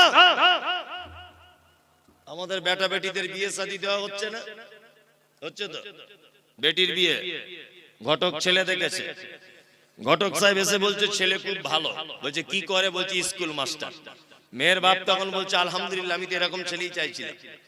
তা আর একজন এসে তখন বলছে যে ঘটক সাহেব, আব্দুল্লাহ ভাই, তুমি বেটিটা যেখানে বিয়ে দিচ্ছ ওরা মাজার পূজারি গো, পীর পূজারি। তখন বলছে তোমাদের যত সব পীর ফই এইসব, ছেলে চাকরি করে সেটা আগে দেখো, তাই না? চাকরি করে সেটাকে দেখো। আল্লাহর ভাষা ওয়ালাউ কানু উলি কুরবা, মুশরিক, মাজার পূজারি, ঠাকুর পূজারি, এরা যদি তোমার নিকট আত্মীয় হয়, তবুও তাদের সঙ্গে কোনো সম্পর্ক রাখা যাবে না। খুব সাবধানে থাকবেন। চলুন, এতক্ষণ পর্যন্ত খারাপ লোকেদের পরিচয় করিয়ে দিলাম, এবার আপনাদেরকে পরিচয় করিয়ে দিব ভালো মানুষের সঙ্গে, তার নাম মোমেন। যারা বসে আছেন মোমেন হতে চান সবাই, সবাই ইনশাআল্লাহ। ইনশাআল্লাহ 12টা বেজে গেছে তো মানুষের আর বসে থাকতে চাইবে না, তবুও মানুষ থাকবে। আলহামদুলিল্লাহ। চালাবো নাকি? হ্যাঁ চালাই, চলুন, কোনো সমস্যা নেই। আমার টাইমটা 1টা পর্যন্ত, এর পরেও আর একটা বক্তা। যারা উঠবেন হিসাব করে উঠবেন। চলুন এবার মোমেনের পরিচয় দিই। মোমেনকে হ্যাঁ ঠিক বলে দিয়েছে, আমি তখনই করব। মোমেনের কথা বলে দিই। এক, আল্লাহ বলেন, ইন্নামাল মুমিনুনা আল্লাযীনা ইযা যুকিরাল্লাহু ওয়াজিলাত কুলুবুহুম ওয়া ইযা তুলিয়াত আলাইহিম আয়াতুহু যাদাতুহুম ঈমানা ওয়া আলা রাব্বিহিম ইয়াতাওয়াক্কালুন। আল্লাহ মুমিনের পরিচয় দিচ্ছেন। মুমিনকে আল্লাহ বলছেন মুমিন তারা যারা পাপ করে, অন্যায় করে, খারাপির মধ্যে লিপ্ত থাকে, তারপরেও যখন তারা আল্লাহর ভয় তাদের অন্তরের ভিতরে চলে আসে, তারা তখন ভয়ে থরথর করে কাঁপে। দুই, আল্লাহ বলে মুমিনের দ্বিতীয় গুণ, আয়াতুহুম যাদাতুহুম ঈমানা ওয়া আলা রাব্বিহিম ইয়াতাওয়াক্কালুন। দ্বিতীয় নম্বরের মুমিন হলো তারা, আল্লাহ বলে যাদের সামনে কোরআনের আয়াত তেলাওয়াত করা হলো, তাদের ঈমান, কোরআনের আয়াত শুনলে যেন ঈমান বেড়ে যাবে। আয়াত শুনলে ঈমান কি হবে? বেড়ে যাবে। এটা মুমিনের ক নম্বর গুণ? দ্বিতীয় গুণ। এখানে একটা মজাদার কথা বলে রাখছি, আপনার চোখে পানি চলে আসবে শুনলে। আচ্ছা, এখানে হাজী সাহেব কেউ আছেন? কে হাজী সাহেব? কেউ নেই? তাহলে এমনি সৌদি আরবে গেছেন, মক্কা টক্কায় ঘুরতে, এরকম কোন লোক আছে? অনেকজন, ওই তো আলহামদুলিল্লাহ অনেকজন আছেন, আলহামদুলিল্লাহ অনেকজন আছেন, মক্কায় ঘুরতে গেছে। আমি এই 2.5 মাস 3 মাস আগে গিয়েছিলাম, আলহামদুলিল্লাহ। তা আমি গিয়েছিলাম, তো আমার সঙ্গে প্রায় 40 জন মতো মানুষ গিয়েছিল। উত্তর দিনাজপুরের একজন চাচা গিয়েছিলেন, নিরক্ষর লোক, লেখাপড়া টেখাপড়া জানে না, কিছু বাংলাও জানে না, আরবি উর্দু হিন্দি কিচ্ছু বুঝে না, চাষি লোক। আমি যখন কাবাতে যখন তওয়াফ করছিলাম, চাচা আমার জামার কলারটা এইভাবে টেনে ধরে রাখছিল, তাই বারবার বলছি, চাচা তুমি আমার জামার কলার কেন ধরছো? হ্যাঁ বলছি, এত লোক যদি হারিয়ে যায়, আমার 3 বিঘা জমি ধান চাষ করা আছে, কি হবে তাহলে? শুধু এই টেনশন। আমি বলছি তুমি মরিবে কি বাঁচবে এটা দেখো, ও 3 বিঘা জমি ধান লাগানো আছে, ওই টেনশন ওর মক্কাতে ঘুম হয় না। কি বললাম বুঝলেন? আল্লাহ তাহলে তুমি ধান যখন লাগানো আছে তুমি এলে কি করতে? যাই হোক, ভীতু লোক। তা কাবার প্রথম ইমাম আব্দুর রহমান আস-সুদাইস বেশিরভাগ মাগরিবে আর এশাতে বা এশাতে ফজরে তিনি নামাজ পড়াতেন। আল্লাহু আকবার। উনি যখন কোরআন তেলাওয়াত করতেন, Ethiopia, Tanzania, German, Japan, France, Kuwait, পৃথিবীর যে ভাষাভাষী মানুষ হোক না কেন, চোখ দিয়ে পানি পড়তে লাগতো। আব্দুর রহমান আস-সুদাইস জাহান্নামের আয়াতগুলো যখন আসতো, তখন বাচ্চা ছেলের মতো 20 second 25 second how how how how করে কাঁদতেন। জাহান্নামের আয়াতগুলো যখন আসতো, ফজরের নামাজ পড়ছি, রাত 10টার সময় তওয়াফ শুরু করতাম। দিনের বেলা ভিড় হতো বলে আমরা যেতে পারতাম না। রাত 10টা থেকে ফজর পর্যন্ত তওয়াফ করতাম কাবাতে। আল্লাহ করিয়েছে, যাই হোক। তা তওয়াফ করতে করতে ফজরের যখন আজান হয়, ওই সঙ্গে সঙ্গে সব লোক ঘুরে কাতারে দাঁড়িয়ে যায়। ঠিক বলছি তো? কাতারে দাঁড়িয়ে যায়। আমি দাঁড়িয়ে আছি, আমার পাশে ওই যে উত্তর দিনাজপুরের চাচা দাঁড়িয়ে আছে। নামাজ শুরু হয়েছে, আল্লাহু আকবার। সবাই হাত বেঁধে দাঁড়িয়ে গেল।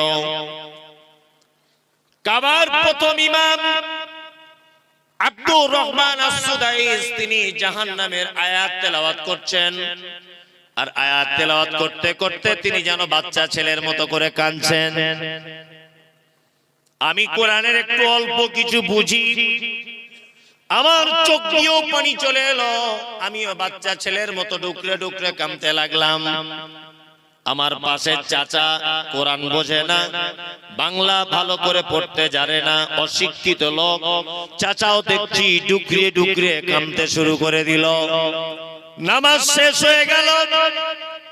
কাবা থেকে জমজমের পানি পান করে যখন ফাঁকে বার হয়ে গেলাম, চাচাকে ডেকে বললাম, চাচা সত্যি করে বলো দেখি, কাবার ইমাম আরবি ভাষী মানুষ, তিনি কোরআনের আয়াত বুঝতে পেরেছেন তাই কাঁদছেন। আমি মুমতাজুল 2 পাতা পড়া আলেম, আমি ব্যাপারটা বুঝতে পারলাম, এই জন্য চোখ দিয়ে পানি চলে এলো। তোমার কেন চাচা চোখ দিয়ে পানি চলে এলো বলো? চাচা তখন বলছে, বেটা মুমতাজুল, 70 বছর আমার বয়স, আমি 50 বছর যাবত আমাদের গ্রামের মসজিদে নামাজ পড়ি, কিন্তু কোরআন শুনলে অন্তর গলে না। কিন্তু আজকে আশ্চর্য ব্যাপার, কাবা শরীফে নামাজ পড়তে এলাম, আর কাবার ইমামের তেলাওয়াত শুনে আমার চোখ দিয়ে পানি বার হয়ে গেল। আমিও বাচ্চা ছেলের মতো ডুকরিয়ে ডুকরিয়ে কেঁদে দিলাম। আমার আল্লাহর কোরআনের আয়াতের কথা মনে হলো। আল্লাহ বলে, আয়াতুহু যাদাতুহুম ঈমানা ওয়া আলা রাব্বিহিম ইয়াতাওয়াক্কালুন। মুমিন হলো তারা, তাদের সামনে যখন কোরআনের আয়াত তেলাওয়াত করা হয়, তাদের ঈমান তখন বেড়ে যায়। চাচা তুমি কোরআন জানো না, তুমি কোরআন পড়তে জানো না, কিন্তু তুমি 1 লক্ষ টাকা খরচা করে কাবায় চলে এসেছো। তোমার ঈমানের পরিপূর্ণতা লাভ করেছে, তোমার ঈমান কাজ করছে। ওই জন্য চাচা আমার গলা ধরে হাউ হাউ করে বলছে, কাঞ্চার বলছে, বেটা মুমতাজুল, তুমি আমার বেটার থেকে অল্প বয়সের, কিন্তু কোরআন শুনলে যে চোখ দিয়ে পানি চলে আসে, আজকে তার জ্বলন্ত প্রমাণ পেলাম। ওই জন্য বলি বন্ধু, টাকা দার্জিলিং এ গিয়ে নষ্ট না করে দিয়ে, গ্যাংটকে গিয়ে নষ্ট না করে, ওই আপনার সুন্দরবন বেড়াতে গিয়ে টাকা নষ্ট না করে, একবার অন্তত পক্ষে 80-90 হাজার টাকা খরচা করে কাবায় চলে যান, আপনার ঈমান বেড়ে যাবে। আল্লাহ বলছে, মুমিন তারাই তো মুমিন যাদের সামনে আমার কোরআন তেলাওয়াত করা হবে, ইমাম সাহেব তেলাওয়াত করবে, পিছনে মুসল্লি দাঁড়িয়ে থাকবে, আর তার ঈমান যেন আস্তে আস্তে করে বেড়ে যাবে। আমাদের ঈমান বাড়ে। ফজরের সময় 2টা আয়াত যদি ইমাম সাহেব বেশি করে যদি তেলাওয়াত করে দেয়, তা মুসল্লিরা ঝামেলা লেগে যায়, ঝামেলা লেগে যায়, ঝামেলা লেগে যায়। আল্লাহ বলে, মুমিন তারা ওয়া আলা রাব্বিহিম ইয়াতাওয়াক্কালুন, মুমিনের 3 নম্বরের গুণ খায়রিহি ওয়াশাররিহি মিনাল্লাহি তাআলা। মুমিন যা কিছু হবে আল্লাহর উপরে ভরসা করবে। মুমিন কার উপরে ভরসা করে? আল্লাহর উপরে। হায়াত মওতের মালিক কে? আল্লাহ। রুজির মালিক আল্লাহ। দোকান করেছে, ঈমান আছে তো? দোকান করেছে, দোকানের পিছনে দেখছি একটা তাবিজ ল্যামিনেশন করে টাঙানো আছে, তাই না? তো চাচা তোমার তাবিজ কি ব্যাপার? বলছি বেচাকেনায় বরকত হবে। তাই বলছি কে দিয়েছে? বলছে আমাদের হেড মাওলানা দিয়েছে। বোঝানোর জন্য বলছি। তাই হেড মাওলানা যদি এত বরকতের তাবিজ দেওয়া শিখে গেছে, তা তাবিজটা নিজের কাছেই রাখতে পারে। এত বরকতের জিনিস বিচি দিলে কি করে? ঈমান আছে তো? 4টা আংটি পড়েছে যুবক ছেলে, 4 রকমের কোয়ালিটির পাথর। এটা কি? বলছে বউ কথা শোনে না। এটা কিসের আংটি? বলছে ঘন ঘন পেচ্ছাপ হয়। এটা কিসের? বলছে বাপের বাড়ি বউ গেলে রাস্তে চায় না। আর এটা বলছে রাতে চমকে উঠি দেয়। হযরত ওমরের নাম শুনেছেন? ওমর দামি মানুষ না? দামি মানুষ। পৃথিবীতে অনেক জিনিস আছে যেগুলো ডাইরেক্ট জান্নাত থেকে এসেছে। তার ভিতরে একটা হাজির আসওয়াদ, তাই না? যখন পৃথিবীতে আছে, এটা মুসলিম শরীফের হাদিস, তখন সাদা দুধের মতো ছিল পাথরটা। আল্লাহ নবী সাল্লাল্লাহু আলাইহি ওয়াসাল্লাম বলছেন, আদম সন্তান তার পাপের বোঝা নিয়ে তাকে চুম্বন করতে করতে একদম কালো করে দিয়েছে। আমি নিজে আলহামদুলিল্লাহ 2 বার চুম্বন করে এসেছি, আল্লাহ করিয়েছে। খুব রিস্ক চুম্বন করা, ওখানে মারাও যেতে পারে কোনো মানুষ, এত রিস্ক। মানে আপনি হাড়ির মুখের মতো, তখন যখন মুখ ঢোকাবেন পিছন দিক দিয়ে 1,500 মানুষ আপনাকে চাপছে। এই 1,500 মানুষ বা 500 মানুষ 1,000 মানুষকে সামলে তবে চুমুটা খেতে হবে। ওই জন্য আমি বলি আমাদের বাঙালিদের একটা বদ অভ্যাস, বুড়ো না হলে হজে যায় না। হজে বুড়ো বয়সে গেলে 10 পয়সা দাম না, এমনি টাকা খরচাই হবে, ও কিছুই করতে পারবে না। ও না তওয়াব করতে পারবে, চুমু খাওয়া তো দূরের কথা, না পাথর মারতে পারবে, ফ্যাল ফ্যাল করে তাকিয়ে থাকতে হবে। 5 লাখ টাকা জলে চলে গেল। যেতেই যদি হয় 35, 37, 38 বছরে যান, যেন দুজনকে যেন রুখে দেওয়া যায়। দক্ষিণ আফ্রিকার মেয়ে ছেলেগুলো তাদের যা বডি আর যা ধাক্কা মারছে, তারা আমার মতো 4টে পুরুষকে ফুটবলের মতো ছুঁড়ে ফেলে দিবে, এত ক্ষমতা তাদের গায়ে। আর এই লম্বা লম্বা মেয়েগুলো সব সুদানিরা, কালো কুচকুচ কুচকুচ করছে সুদানিরা, এই লম্বা লম্বা। তাদের চেহারা কি আমাদের বাঙালি 2-4 জন পুরুষ মানুষকে মেরে ফেলবে ঘুষি মেরে, এত ক্ষমতা তাদের গায়ে। আর এ বুড়ো বয়সে লাঠি নিয়ে হজ করতে যাচ্ছে, তুমি চান্স পাবে? এক গুঁতো মেরে তোমাকে ফেলে দিবে 4 হাত দূরে। ওইজন্য হজে যদি যেতে চান একটু ইয়ং বয়সে যাবেন। কি বললাম বুঝলেন? হাজির আসওয়াদ হযরত ওমর ফারুক রাদিয়াল্লাহু তাআলা আনহু মক্কায় চারিদিকে তাওয়াফ করছেন।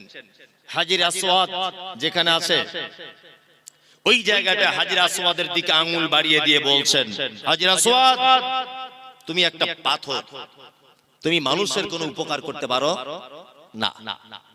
আমি কোশ্চেন কালেও তোমাকে চুম্বন করতাম না, শুধু তোমাকে চুম্বন করব বা করছি এই কারণে মুহাম্মদ সাল্লাল্লাহু আলাইহি ওয়াসাল্লাম চুম্বন করেছিলেন। তাই হাজরে আসওয়াদ জান্নাতের পাথর, মানুষের কোনো উপকার ক্ষতি করতে পারে না। আর এ 4 রকমের আংটি পরে আছে, আংটি পরে বলছে 4 রকমের কাজ হবে। কি বললাম বুঝতে পারছেন? 4 রকম। কলকাতা একটা অ্যাড্রেস দিচ্ছি, ওখানে চলে যাবেন। নাখোদা মসজিদ নাম শুনেছেন? চিতপুরে নাখোদা মসজিদের মেন গেটে ঢোকার সময় দেখবেন ওই পাথর বিক্রি হয়, বস্তাতে রাখা আছে, আর কুকুরে পেচ্ছাপ করছে। 40 টাকা 50 টাকা কেজি, 40-50 টাকা কেজি দরে পাথর কিনে আনছে, এনে বহরমপুরে ওই বাটিতে বাটিতে সাজিয়ে আম গাছের শিকড়, কলা গাছের শিকড়, জাম গাছের শিকড় পাশাপাশি রেখে ভাঙা মাইক দিয়ে বিক্রি করছে। আর বলছে আফ্রিকা কঙ্কর জঙ্গল সে লেকে আয়ে হ্যায় জড়ি বুড়ি। তোমার বইয়ের ছেলে হয় না, পাথর নিয়ে যাও, ছেলে হবে।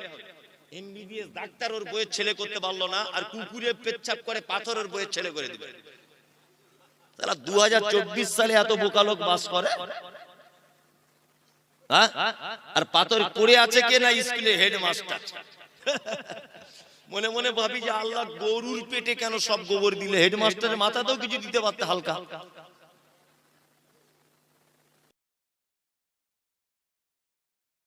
বিচারপতি বিচার করে কোর্ট থেকে বার হয়ে জড়িবুটি কিনে চোর বইয়ের ছেলে হবে বলে। কত বড় গাধাও, ওর কপালে কিছু জোটেনি বলে ভাঙা মাই করে ফোন নিয়ে বসে আছে, ফুটপাতে তাবিজ কবজ বিক্রি করছে, চালাকি চিটিংবাজ। কি বললাম বুঝলেন? কাজী নজরুলের ভাষা কি? কাজী নজরুল বলেছেন, ওরে পীর ফকিরের কথা যদি সত্য হতো তারা কেন ভিক ভেঙে ফুটপাতে খেত? তাদের কথা যদি সব হবে, হাত দেখে যদি সব বলে দিবে, তা ফুটপাতে তারা কেন বসে আছে? আছে না? আল্লাহ। এলেম বাজার মাদ্রাসায় তখন পড়ি, এলেম বাজার নাম শুনেছেন বীরভূমের? তখন এলেম বাজার মাদ্রাসায় পড়ি আমি, মাদ্রাসা পড়াশোনা করছি। তা বাড়ি আসছি, একা একা বাড়ি আসা নতুন শিখেছি। তা বোলপুর থেকে ট্রেন ধরে আমি আসছি শিয়ালদা। তা শিয়ালদা স্টেশনে নেভি প্ল্যাটফর্ম থেকে বার হয়েছি, দেখছি একটা লোক খাঁচার ভিতরে টিয়া পাখি নিয়ে বসে আছে। আমার ছোটবেলা থেকে জানকারির ব্যাপারে খুব ইচ্ছা, গিয়ে বলছি, চাচা তোমার টিয়া পাখিতে কি আছে? হে বলছি, টিয়া পাখি হাত দেখে বলে দিবে তুমি কার সাথে কি করছো না করছো, সব মনের কথা। বলছি তাহলে হলে হতে পারে। ক টাকা নিবে? বলছে 3 টাকা। আজ থেকে 20-25 বছর আগে বলছি, তখনকার 3 টাকা মানে সাংঘাতিক ব্যাপার। তা আমি তখন সেরেক বেদাত এটা বুঝতাম না, মাদ্রাসার ছাত্র, তখন তো খুব বদমায়েশ। আমি তাহলে একবার আমারটা হাত দেখে বলে দাও তো কি করছে একবার। তখন তো ফোন টোন ছিল না, তখন এত বড় চিটিং বাজ হাতটা দেখে বলছে, তো সাংঘাতিক ব্যাপার। আমি কি ব্যাপার? বলছে তুমি যাকে ভালোবাসো সে তো প্রায় চলে আসার টাইম হয়ে গেছে। আমি বলছি শালা ওইটাই তো আমি চাইছি, যাকে ভালোবাসি সে আমার বাড়ি আসুক, আর মাদ্রাসায় পড়বো না, বেশ মজা করে থাকবো দুজনে মিলে, মনে মনে ভাবছি আর কি। তাই বলছি তাহলে বাবা কি করা যাবে? কি করা যাবে? বলছে এমন একটা তাবিজ দিয়ে দেবো 10 টাকা দাম, এমন করে দিব না এক জানলা ভেঙে চলে আসবে তোমার বাড়ি, কেউ আটকে রাখতে পারবে না। মনে মনে ভাবছি তো ওইটাই তো আমার দরকার, ওকে পেয়ে গেলি তো আমার পড়াশোনা সব শেষ, সংসারে লেগে যাবো। তখন অত বুঝি না তো ভালো মন্দ। তো 10 টাকা দিয়ে সত্যি কথা বলতে মাল নিয়ে নিয়েছি। মাল নিয়েছি, এবারে আগে সে সুইচ ওয়ালা ফোন ছিল, তখন তো ফোন টোন ছিল না, সে টাটার এরকম বাক্স ফোন ছিল আগেকার দিনে, তাই না? এখন ওই ফোন থেকে মাঝে সাঝে ওকে ফোন টোন করা হতো আর কি। আগে তবু রিং হচ্ছিল, এখন মোটি রিংও হয় না, সুইচ অফ। মাথা খুব খারাপ যে আগে তবু তাবিজের আগে তবু ফোন টোন হচ্ছিল না, আলাদা ব্যাপার, এখন তো ফোনের রিংও পাচ্ছে না। তাই মনে মনে খুব মনটা খারাপ যে আসছে না, শুধু অপেক্ষা, বাড়িতে ভাত টাত খাচ্ছি না, আমার মা বলছে ভাত খেলে না, খাবো না, আমি তো অপেক্ষা করছি কখন আসবি আর কি, আসছে না। মাদ্রাসায় ফের যখন ফিরে যাচ্ছি আর কি, যে ওকে ধরবো, আর মাদ্রাসায় পড়া ছেলে হতে জানে না, কঠিন খাতারনাক। আরো যারা মাদ্রাসায় অর্ধেক করে ছেড়ে দিয়েছে, এরা এই রাস্তা দিয়ে চললে ইবলিশ শয়তান 13 কিলোমিটার দূর দিয়ে যায়। যে হাফ মাদ্রাসায় পড়ে ছেড়ে দিয়েছে, ও যদি এই রাস্তা দিয়ে হাঁটে পুলিন্দার, তো ইবলিশ শয়তান 13-14 কিলোমিটার দূরে চলে যাবে, যে ওরে বাবা সাংঘাতিক, আমার থেকে বড় আসছে, ও ধারে পাশে যাওয়া যাবে না। আর মাদ্রাসার ছেলেরা বদমাশ হওয়ার কারণ আছে, সব খারাপ মালগুলোতে এক জায়গায় থাকে, আর ভালো মাল সব আলামিন মিশনে পড়ছে, বুঝলেন না? বাড়িতে টিকতে পারছে না, কলা চুরি, এর পুকুরের মাছ চুরি সহ্য করতে পারছে না, চল মাদ্রাসায় পুলিন্দায় দিয়ে হেড মরিবি, তুই এখন বোঝ যা পারবি কর। ঘটনা তাই না? তাই আমি তো ভুক্তভোগী, আমি তো মাদ্রাসা চালাচ্ছি, আমি জানি। কি বলবো আপনাকে? তা যাই হোক, তা যাবার সময় তো লোকটাকে বলছি, চাচা কাকা সে ওই দিন তাবিজ দিলে কই এলো না তো। চিটিং বাজদের কি হয় দেখুন। আবার বলছে দেখি হাতটা দেখি, তা হাতটা দেখে এরকম করে বলছে এ তো কঠিন ব্যাপার। কি ব্যাপার? ঘটনা কি? বলছে এই যে দাগটা বেঁকে গেছে না এইদিকে, বেঁকে গেছে, তো কি হলো? বলছে আগের দিন তো বেঁকা ছিল না, আজকে বেঁকে গেল কি করে? বলছে আমি যে এখানে দেখতে পাচ্ছি হাত দেখে, আগের দিনে তোমায় তাবিজ দিয়ে আমি ওকে বার করতে চাইলাম, ওর মা দেখতে পাচ্ছি কোথাও আবার 150 টাকার তাবিজ দিয়ে আটকে রাখার তাবিজ করেছে। এ শালা দুটো তাবিজে মারামারি লেগে গেছে, যার দাম বেশি তার কাজ বেশি। ওই জন্য তুমি যদি 250 টাকার তাবিজ কেন, তাহলে এবার আসার চান্স আছে। তখন আমি ভাবছি পাক্কা চিটিং মাছ, মাদ্রাসায় পড়া ছেলে। আমি ওকে বলছি তাহলে আমার কাছে তো 250 টাকা নেই, তা যে 10-20 টাকা আমার আব্বা দিয়েছে মাদ্রাসায় যাওয়ার জন্য, এক কাজ করি লটারির টিকিট কাটি, 50,000 টাকা ফার্স্ট প্রাইজ কোন নাম্বারে পড়বে একটু দেখে বলে দেন, ওইটা কাটবো। বলছি ওইটা বলা যাবে না, ওই চিটিং মার। আমি কার সাথে লাইন মারছি তুমি বলে দিতে পারছো, আমার বউ আসবে কিনা তুমি বলে দিতে পারছো, কার বউ কার সঙ্গে আছে এটা বলে দিতে পারছো, কে কার সাথে প্রেম করে আঙুল দেখে বলে দিতে পারছো, আর চিটিং বাজ কোন নাম্বারে ফার্স্ট প্রাইজ এটা বলতে পারো না। তার মানে এই যে কাজী নজরুলের কথা ঠিক, পীর ফকিরের কথা যদি সত্য হতো, ফুটপাতে তারা কেন ভিক মেঙে খেত? লটারির টিকিট বিক্রি করছে আর বলছে এইটা পড়ে যাওয়ার চান্স আছে।